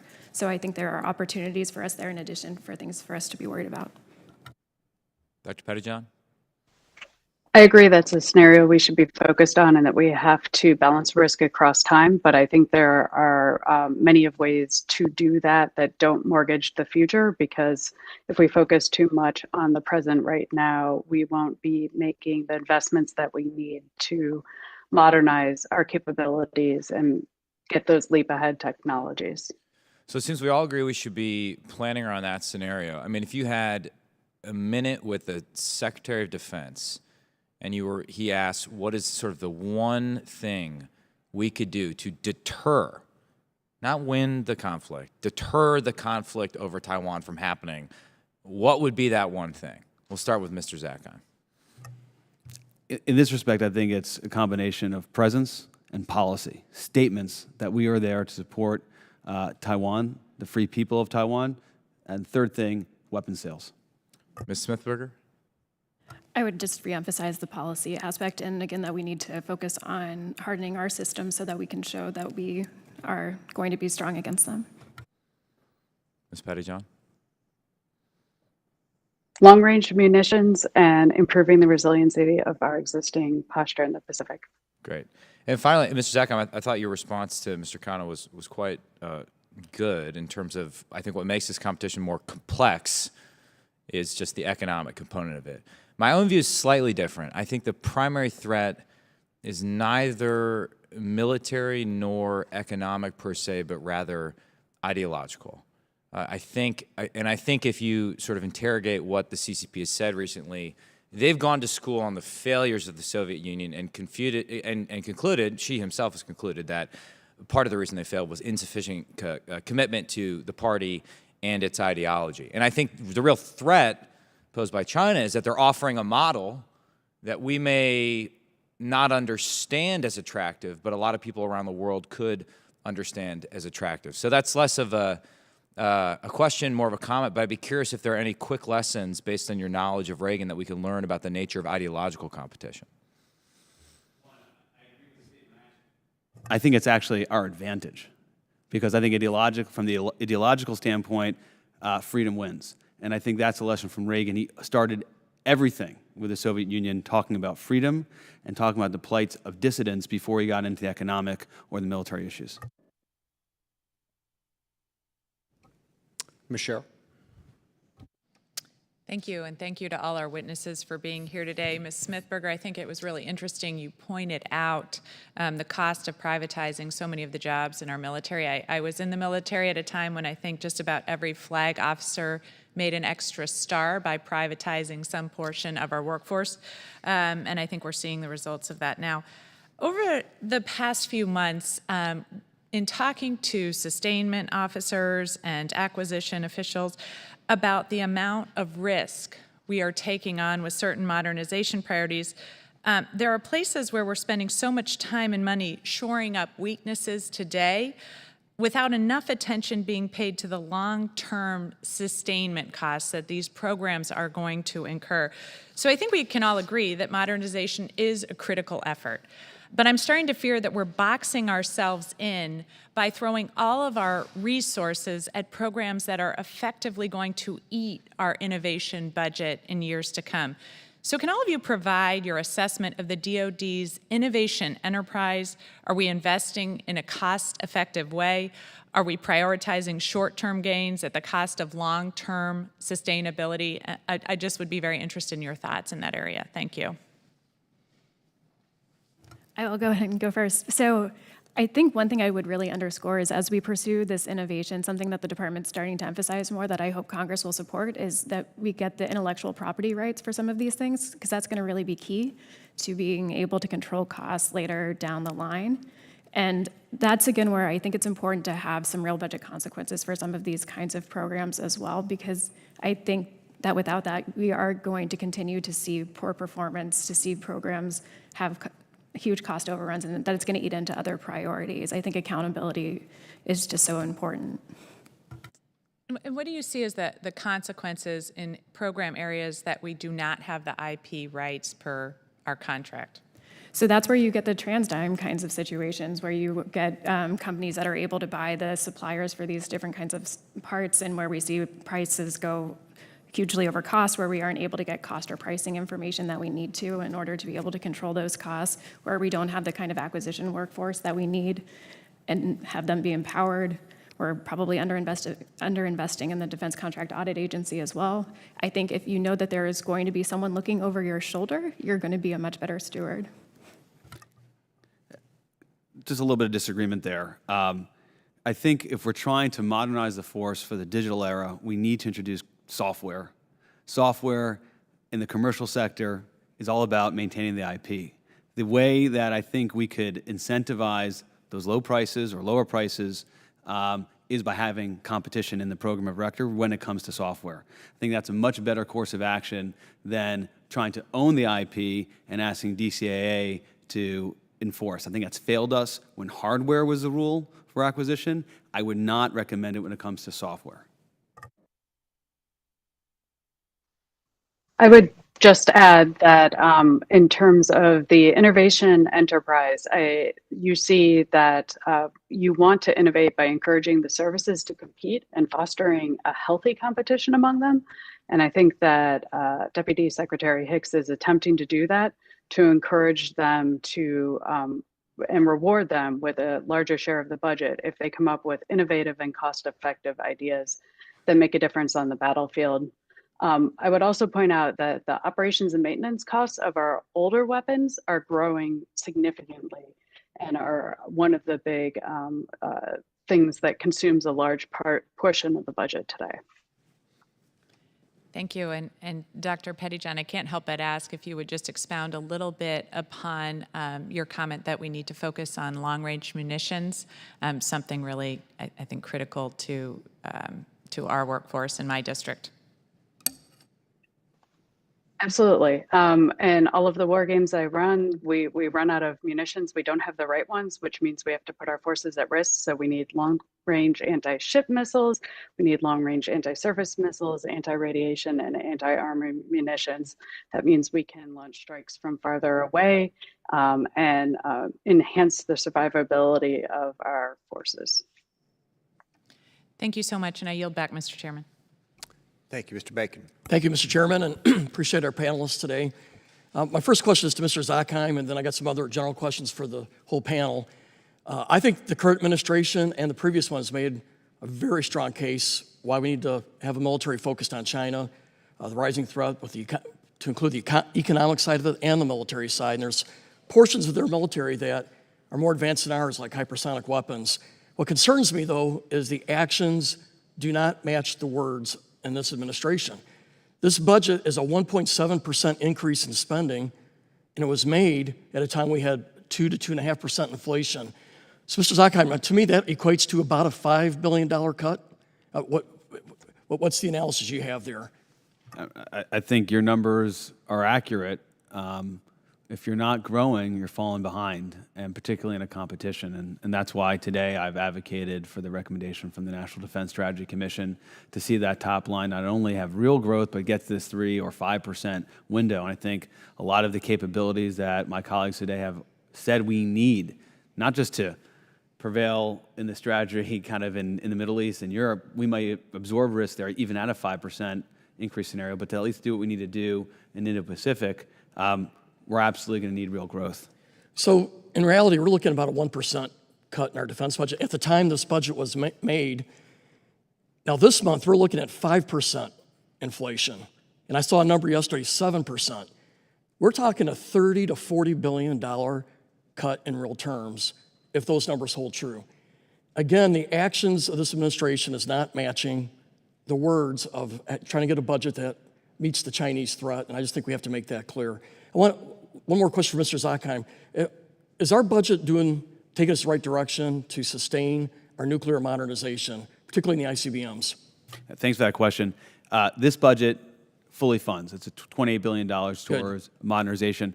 I think this committee, and no doubt the oversight will do this, look at this nuclear posture review. There's some language in the interim national security strategic guidance which suggests that the administration wants to rely less on nuclear weapons. My own view from the National Defense Strategy Commission is that it plays an even more important role given what we're trying to do by focusing on China. Ms. Pettyjohn, you talk about long-range fires. Does the B-21 factor in large with your analysis there? Absolutely. Bombers, including the next generation bomber, the B-21, are important in terms of being able to deliver some of those missiles. Although we would be looking at finding better and preferred munitions for most of our platforms as a way of enhancing their capability. I know the Army's been talking about long-range surface-to-surface missiles. There's a basing issue, but where do you see that piece fit into the puzzle? I do think that there is an access challenge in the Pacific right now with respect to Army missiles.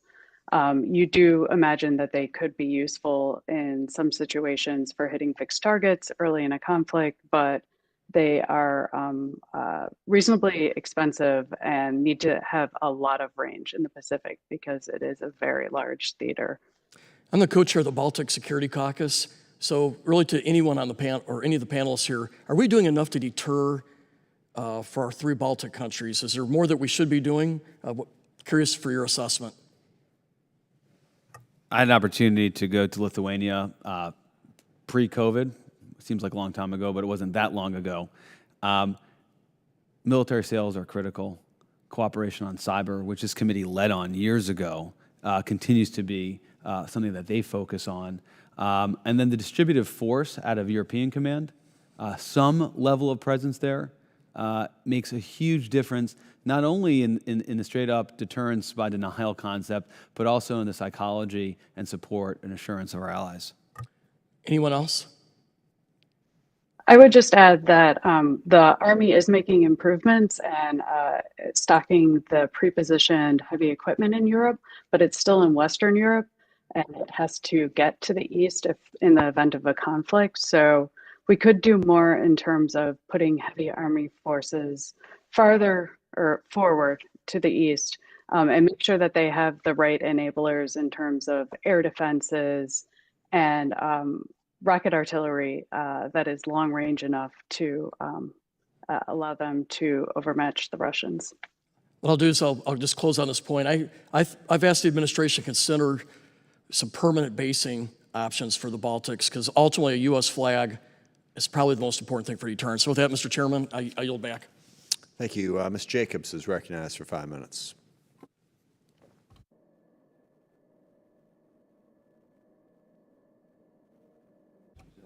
You're muted, or at least we can't hear you at any rate. So if there's a way to unmute there.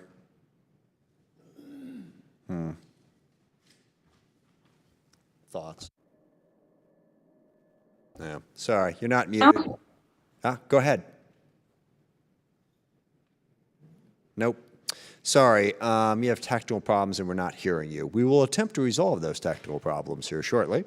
And with that, I will recognize Mr. Courtney while we try to resolve those problems. We'll get back to Ms. Jacobs if we can. Great. Thank you, Mr. Chairman. So this year actually is the first year of full official production of what I think a lot of the leaders in the Department of Defense have described as the country's #1 acquisition program, which is the Columbia program. And good news, Ms. Smithberger, the 85% design completion before production, and a lot of prototyping, knock on wood. We're going to see, some of the issues that you raised addressed. But again, we're looking now, prospectively between now and well into the 2030s of about $5 to $6 billion a year. I mean, this is just a big program, and it's a must-do program. I think is pretty widespread agreement across the board. Back in 2015, Congress passed the National Sea-Based Deterrence Fund, which was a piece of legislation recognizing the fact that this expenditure is just going to sit on the shipbuilding account year in and year out, even though it's a platform which carries about 70% of our nuclear stock, available stockpile, and frankly isn't really part of the Navy. It reports to Strategic Command, not to through the channels there. It also created multi-year authorities that created efficiencies that, again, is one of the reasons why I think it appears to be a promising program in terms of avoiding wasteful, funding and giving supply chain folks, confidence that they can, do the work that they need to do in terms of, as I said, reducing unnecessary costs. It's the NSBDF, which again ran into a lot of opposition from the appropriators, was a recognition, again, that this is a once in a multi-generation moment to deal with a program where these boats are going to be on patrol till the 2080s. I just was curious whether Mr. Zackheim or Pettyjohn have any comments regarding whether this approach that Congress enacted, it's law right now, but it has not been fully embraced by the Pentagon in terms of making it a special account, recognizing what we thought was a strategic program as opposed to necessarily a shipbuilding program. Just curious what your take is, if you can comment. No, sure. And I I remember when you and I think Congressman Forbes and others pushed this forward, rightly looking around the corner, knowing that this needed to be prioritized. I mean, your work on the Columbia class and then the Fast Boats Virginia class, and demonstrating to everybody how multi-years helped the industrial base and actually helped bring costs down has been instrumental in the undersea capability. To me, whether you have, I'd support any approach that maximizes shipbuilding in any form, and whether you go with the fund that you've proposed or doing it out of the shipbuilding accounts doesn't really matter to me, other than we need to make sure we're getting maximal investment in what everybody agrees is a critical priority. And I think the multi-year authorities you put in there are absolutely critical. Industry needs that. It's a great message to allies and important message to adversaries alike, and we tend to get more capability for less money. Ms. Pettyjohn, do you have any? I would just, sure. I would just add that I think that there have been proposals, and I've seen beyond putting all of the nuclear forces into their own account to take them out of the services budget, because we have the modernization bill coming due for all three legs of the triad right now. And that is taking up a significant portion of the investment budget. That could be a sensible thing to do, to pull that out, so then you can see what is left for your conventional forces. Great. I mean, the other advantage of the law is that it gives the Pentagon the ability to sweep up funds that are unobligated, and every penny that you can use, again, is a penny saved for again, other shipbuilding programs, which again, we're going through this again this year in terms of trying to figure out a way, with a tight top line to make sure that we, again, address what I think is the National Defense Strategy call for maritime defense. So with that, I yield back, Mr. Chairman. Thank you. Mr. Banks is recognized. Thank you, Mr. Chairman. Mr. Zakheim, in the last couple of years, you've been a part of two very significant efforts. One was the Future Defense Task Force that was led by this committee that Representative Moulton and I both co-chaired. And the other effort was something that you led, something I think is very significant and deserves a lot more attention, the Reagan Institute's Task Force on 21st Century National Security Technology and Workforce. And in both of those efforts and in both of those reports, a lot of attention was drawn to something called the Valley of Death. And I wonder, for purposes of this committee, if you could spend a couple of minutes and explain what the Valley of Death is and provide us with some policy recommendations from the Reagan Institute and what we could do to solve it. Thank you, Congressman, and thanks so much for your participation on the Reagan Institute Task Force, and really kudos to you and Congressman Moulton on the work you did in the Future Defense Task Force.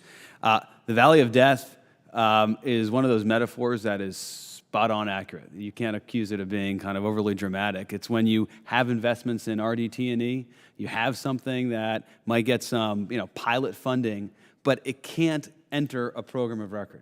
It just gets cut out. It can't kind of muscle its way in to where the real resources reward a program or an idea. And so it's kind of like early venture stage that doesn't get that late round funding that allows it to really go big time and get the support from an IPO or a private equity company. And so if we can't get those new technologies that we're experimenting with to enter a program of record, either to be a part of or to be its own program record, it will die in that Valley of Death. What can we do about it? I mean, I've heard the Valley of Death term for 5 years as a member of Congress, and it doesn't seem like it's going away. A lot of ink has been spilled on this. The one I'm thinking about today is integrating it into a program of record, competing elements within the program record to introduce these new technologies and capabilities. So it's classic competition and really breaking down the stubbornness of a program of record not to allow new things in, as opposed to an approach which I think you heard in the Future Defense Task Force, which you ran, which is let's just go big on perhaps an RDT&E program, give them procurement authority. I'm fine with that. It just hasn't happened. Let's compete within a program of record is the other thing I would offer. And why don't you tell us, for purposes of the committee, where can members of Congress and those who are paying attention to this hearing today find the Reagan Institute's Task Force report? thank you for that opportunity. Never walk away from self-promotion here for the Reagan Institute. Go into the Google machine and write Reagan Institute Task Force, and you'll see the recommendations there. I think it's really important, so I appreciate you drawing more attention to that.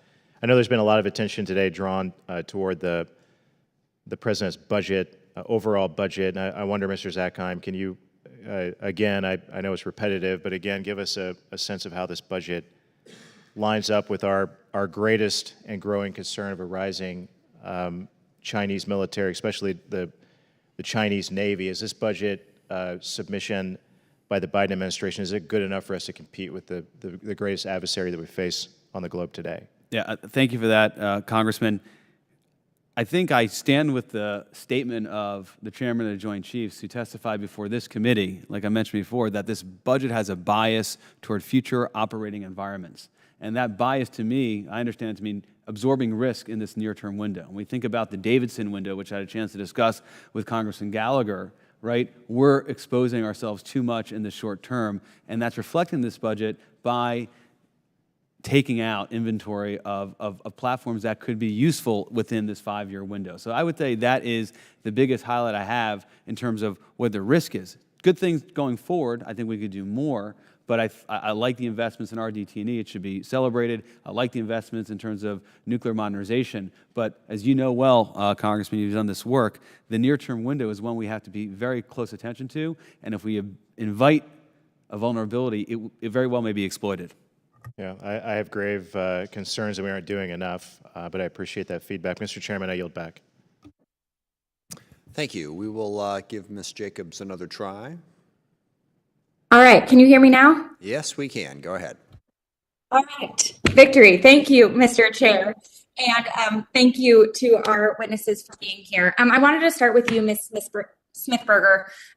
In your written testimony, you say you worry that in too many instances, the proposed Biden budget proposes getting rid of proven and cheaper systems in favor of immature technology and costly ones.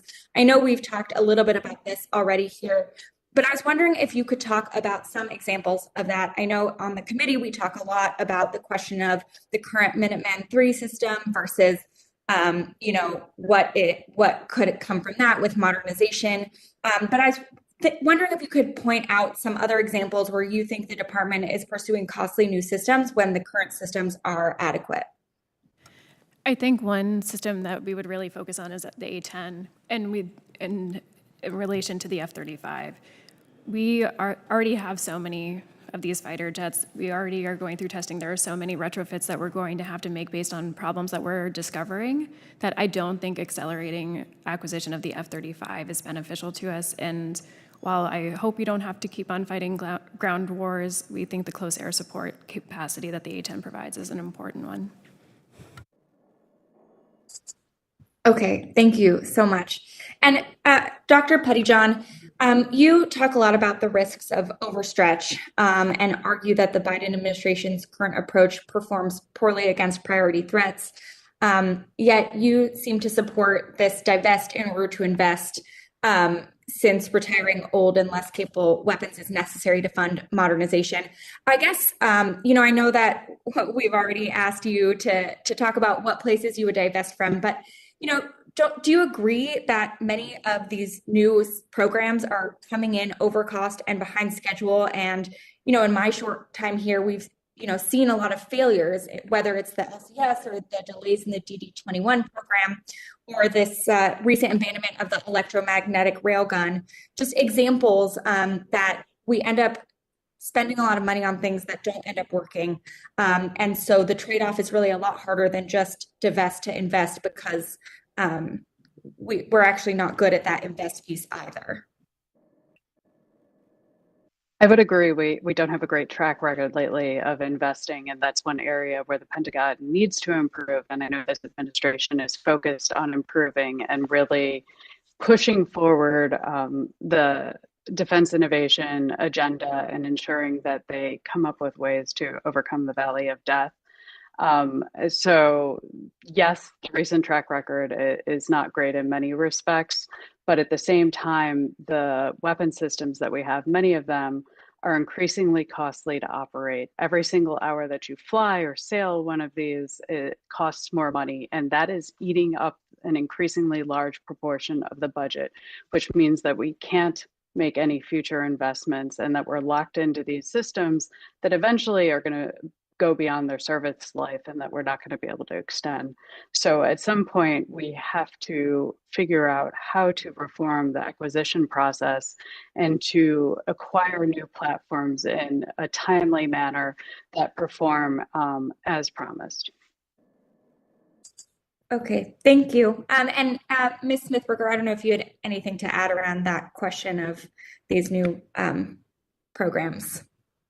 I think for a lot of this, it's about having discipline in our acquisition process. We don't need that many new laws. We need to actually follow the laws that we have. And when the department issues waivers to those laws and it increases risk, they need to be reporting to these committees about why they're doing so. And that information should be made public so that we can make sure that we're making responsible decisions. Well, thank you. Thank you all. And Mr. Chair, I yield back. Mr. Johnson is recognized.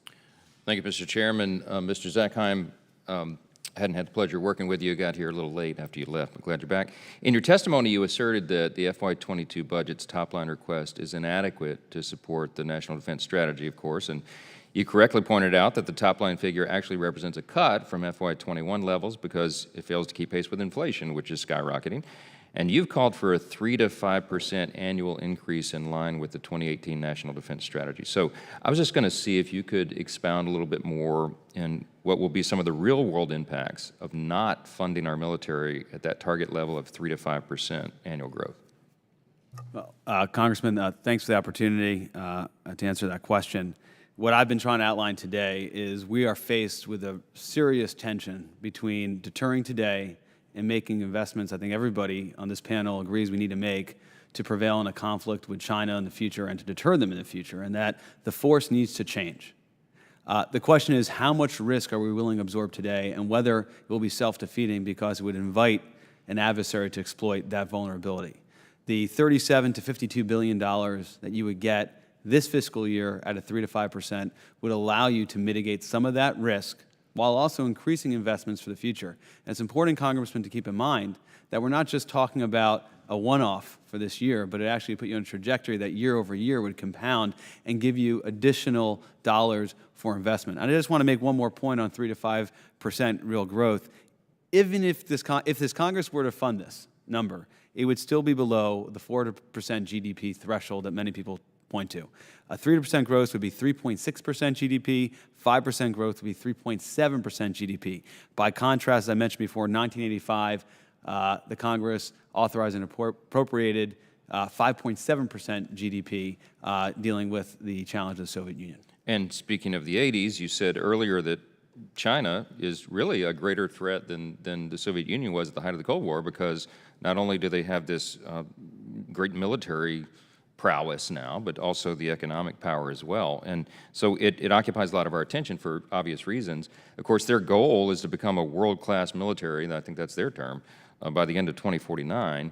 But you note that the annual dollar value of the PLA procurement is on course to surpass ours by 2024. That's tomorrow, in my estimation. So in your view, where is China in this mission that they've stated to become world-class by 2049? Are they ahead of schedule? I mean, they're rapidly progressing. They're doing everything, as far as we can tell, to pursue that. That it's not a hollow statement, but it's something that they're actually trying to achieve. We'll see if they realize it. We need a cost-imposing strategy. We need to demonstrate that to them that their investments will be thwarted, that they need a new approach if they're going to challenge us or our allies. And that's the essence of the competition. But make no mistake, I'm not trying to make them 10 feet tall, but they're in pursuit of becoming 10 feet tall, and we need to compete with them along the way. And they're not exactly engaging in full transparency, so we don't know what's going on behind the closed doors and everything they're planning and plotting and spending.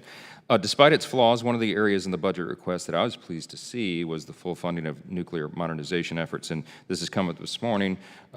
Because of some of the shortcomings elsewhere in the budget request, the inadequate top line, reductions in aircraft procurement, et cetera, does that give the nuclear modernization elements an even greater level of importance? Well, I think nuclear modernization has a heightened level of importance in this national defense strategy, because as we try to shift investments of the future, as we recognize that we need to push platforms out of Europe or the Middle East into the Indo-Pacific. The way we assure and deter is through our nuclear weapons, full stop. So we need to modernize them, because if they don't work, then we lose that deterrence. That's true. I think the administration does a great job in FY22. I would encourage this committee to exercise strict oversight over the nuclear posture review, because they may be going in a different direction, but those are facts, not yet in evidence. Very good. Mr. Chairman, I yield back. Thank you. Mr. Horsford is recognized. Thank you, Mr. Chairman, and to our witnesses for your testimony. Ms. Smithberger, the FY22 budget request fully funds all aspects of the department's planned nuclear recapitalization efforts, including the ground-based strategic deterrent. This funding is included even though the nuclear posture review is ongoing. The current intercontinental ballistic missile system, the Minuteman III, was designed to operate for 10 years, but it is now over 50 years old. While multiple life extensions have kept the system safe and reliable, I understand the Air Force determined another such life extension would cost more than GBSD and would not meet system requirements. Yet some continue to suggest another life extension. In your testimony, you argue that nuclear weapons spending is growing at an unsustainable rate. The spike in spending you highlight is largely due to the GBSD acquisition and other recapitalization efforts. I firmly believe that any delay in recapitalization to include another life extension of Minuteman III will lead to exponentially higher cost in the mid to long term and sacrifice critical strategic deterrent capabilities that cannot be brought back. Strategic deterrence underpins every Department of Defense mission and investment and is the most critical component of our national security. Ms. Smithberger, your testimony highlights concerns over the near-term spending increases caused by nuclear recapitalization, but fails to consider the long-term impacts of delaying these investments. So putting the unthinkable risks of a failure of strategic deterrence aside, how do you consider the future financial risks of delayed recapitalization in your analysis of the 22 budget? I think these are going to be significant investments no matter what we make, and that we have overwhelming nuclear superiority. I think it's important that we continue to maintain our deterrence, but I think as we look at all the different kinds of national security threats that we are trying to address, we're not going to be able to pay for everything. And I think it's important for everything to be on the table to make sure that we are considering where there might be opportunities for cost savings so that we can be the most effective force that we can be. Thank you. And Ms. Smithberger, I do agree with your assessment of the risks of cuts to so-called legacy programs to fund unproven net generation capabilities. You testified that in too many instances, the department proposes getting rid of proven and usually cheaper systems in favor of immature technology and more costly systems. You write that these programs are nearly always over cost and behind schedule. For this reason, I'm concerned by the Air Force's continued effort to end procurement of the MQ-9 Reaper. While I support the efforts the services may be making towards a next-generation ISR capability, we cannot overlook the incredible value the MQ-9 platform provides to commanders today. The MQ-9 is the most effective, cost-effective platform the Air Force owns. It flies 11% of the total Air Force flying hours at only 2.6% of the Air Force's total flying hour cost, and is needed more now than ever as we complete our withdrawal from Afghanistan. So, Ms. Smithberger, can you expand on your concerns related to an over-reliance on new and immature systems when compared to proven and cost-effective platforms such as the MQ-9 Reaper? Absolutely. So as Mr. Zackheim was referring to, I think in too many instances, what we have being promised is a PowerPoint and that we don't have a proven capability to replace something. So I think for any proposal that comes before this body, it's important to look at whether we are willing to take the risk that is being proposed. Thank you. Short, succinct, and to the point. I appreciate that, and I yield back. Thank you, Mr. Chair. Thank you, Mr. Carl. Thank you, Mr. Chairman. Ranking Member Rogers, I'd like to thank our witnesses, obviously, for joining us today and talking about this topic that's very important to all of us. By 2030, the Chinese Navy is expected to have about 425 ships, with the U.S. Navy at 350 ships. It's clear the Chinese will continue to invest large amounts of money into the Navy during this coming decade. Unfortunately, the Biden administration has submitted a budget request that does not adequately meet this threat. The Biden administration even fails to increase at a 3 to 5% above inflation as recommended by the bipartisan National Defense Strategy Commission. Mr.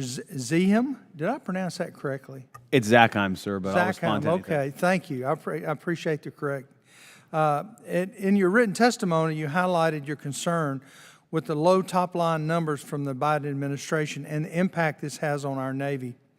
Given the Chinese Navy is expected to be at 425 ships by the end of the decade, can you expand on what this budget request does to our readiness now and into the future?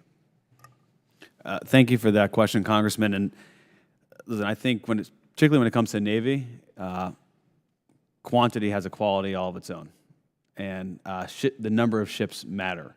I think in this budget, the 7 cruisers that this proposal would take out of the fleet is one that I think this committee needs to look at. And if you had the 3 to 5% real growth, you could mitigate and keep that in the Navy. With respect to what the Chinese are doing, let them build ships. Just invest in our capabilities that my colleagues have spoken about to take those out. Let's make that part of our cost-imposing strategy. And I think that needs to be the mindset. We need to see what they're doing, learn from it, and then make those investments so we kind of turn this thing on them where we have some cost-imposing strategies. So yes, I think in the near-term window, this Davidson window that we've been discussing, we need to make sure that we keep those ships in the fleet, and then also make those investments where we make the Chinese understand that they're wasting their money on their shipbuilding efforts. Thank you very much. Mr. Chairman, I'll turn it back to you. Thank you.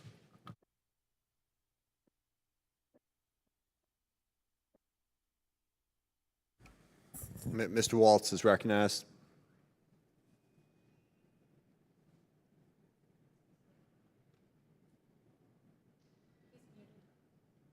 Thank you, Mr. Chairman. I wanted to talk about the Army for just a moment, and again, thank you to all of the witnesses. I mean, I think we've talked a lot about deterrence today, and I completely agree. Having a ship offshore, having long-range fires has a deterrent effect. I don't think we can lose sight of the fact that having an American soldier wake up in a foxhole next to its ally also has a very strong deterrent effect. But Mr. Zackheim, or really any of the witnesses, I'm interested in what we could do, though, in terms of cost savings going forward. I'm particularly interested in what we can do with the Guard.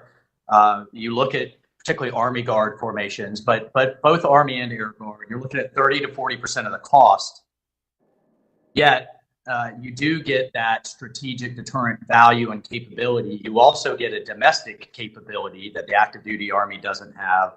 But you have the ability, particularly through the state partnership program, to also deploy and have that partnering and allied effect. So I think you get a lot of bang for the buck there. Do you see perhaps force structure transferring to the Guard as a way in a resource-constrained environment that we can do a lot of those things that we still need to do, everything from hurricanes and wildfires to fight our land wars at less of a cost?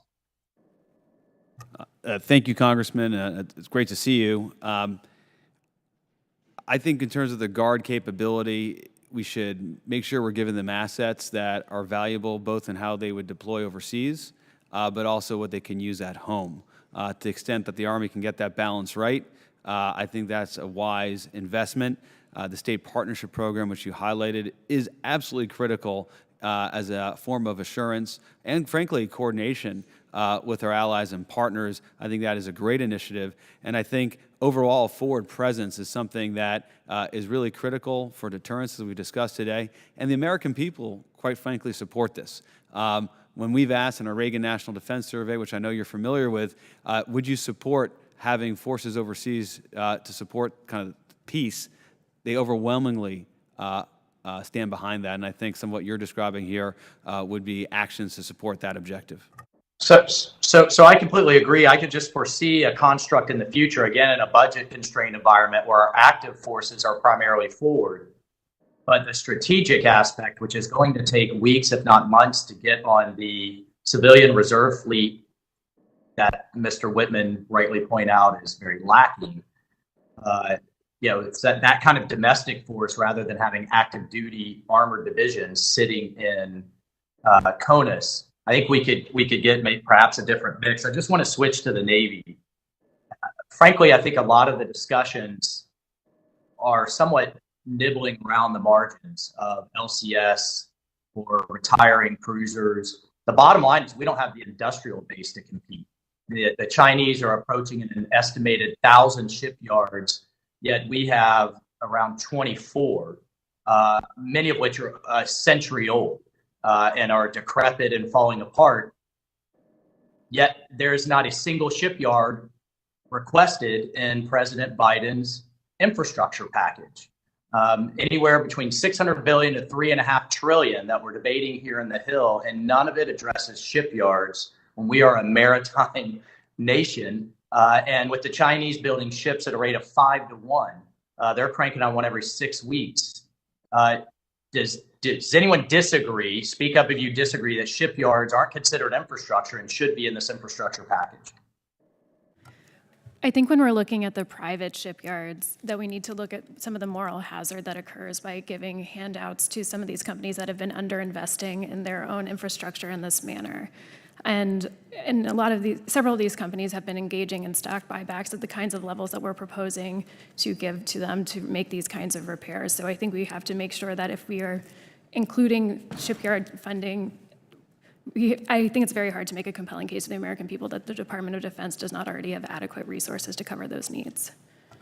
I just quickly disagree. I think the opportunity with infrastructure bills to incentivize not only the build and manufacturing of semiconductors in this country, but also what you're talking about, shipbuilding, and it could be put in there.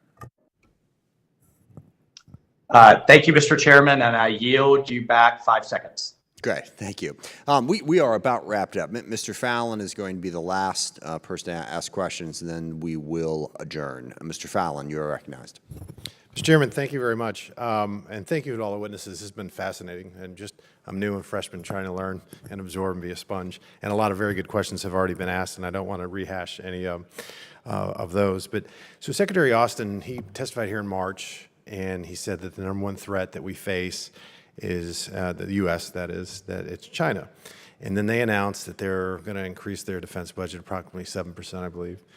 And so a question for the panel, anybody who wants to jump in, is what kind of justification do the Chinese have? Granted, they have a lot of international frontiers, but what significant threat do they face from any of their neighbors in that theater to justify a 7% increase? Or is it simply obviously because they're trying to pass us in the world stage?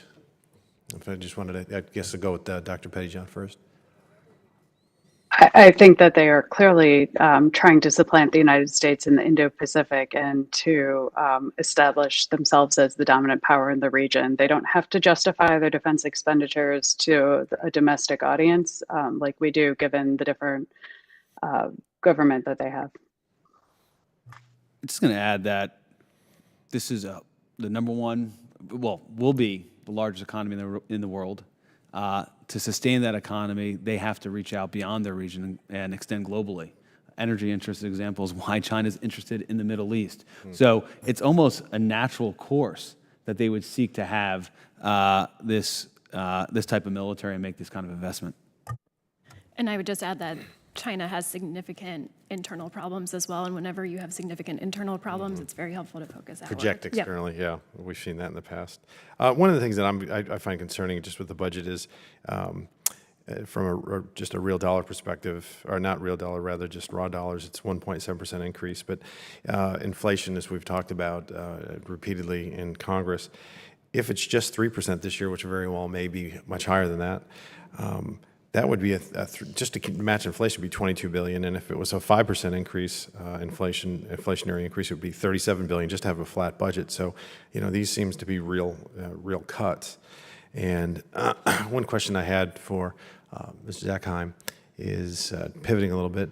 Is your assessment the European deterrence initiative? We've been focusing a lot on the Pacific theater, and we have new allies in NATO. And I loved your comment about how certain allies have the will but not the capabilities, and others have the capabilities, not the will. And I thought in my head, not necessarily in any order, Poland, Germany, and you mentioned Poland. So if you wanted to just touch on that.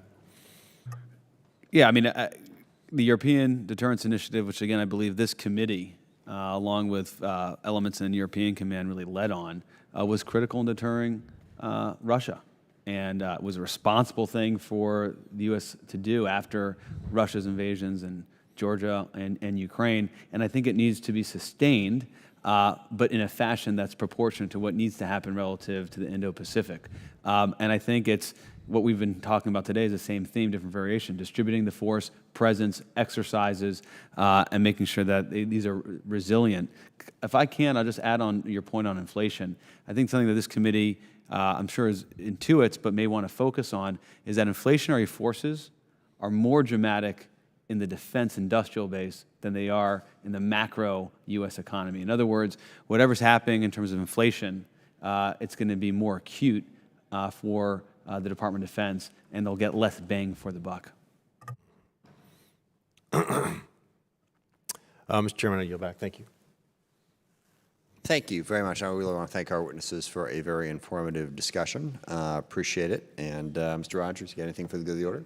He does not, so we are good and we are adjourned. Thank you again.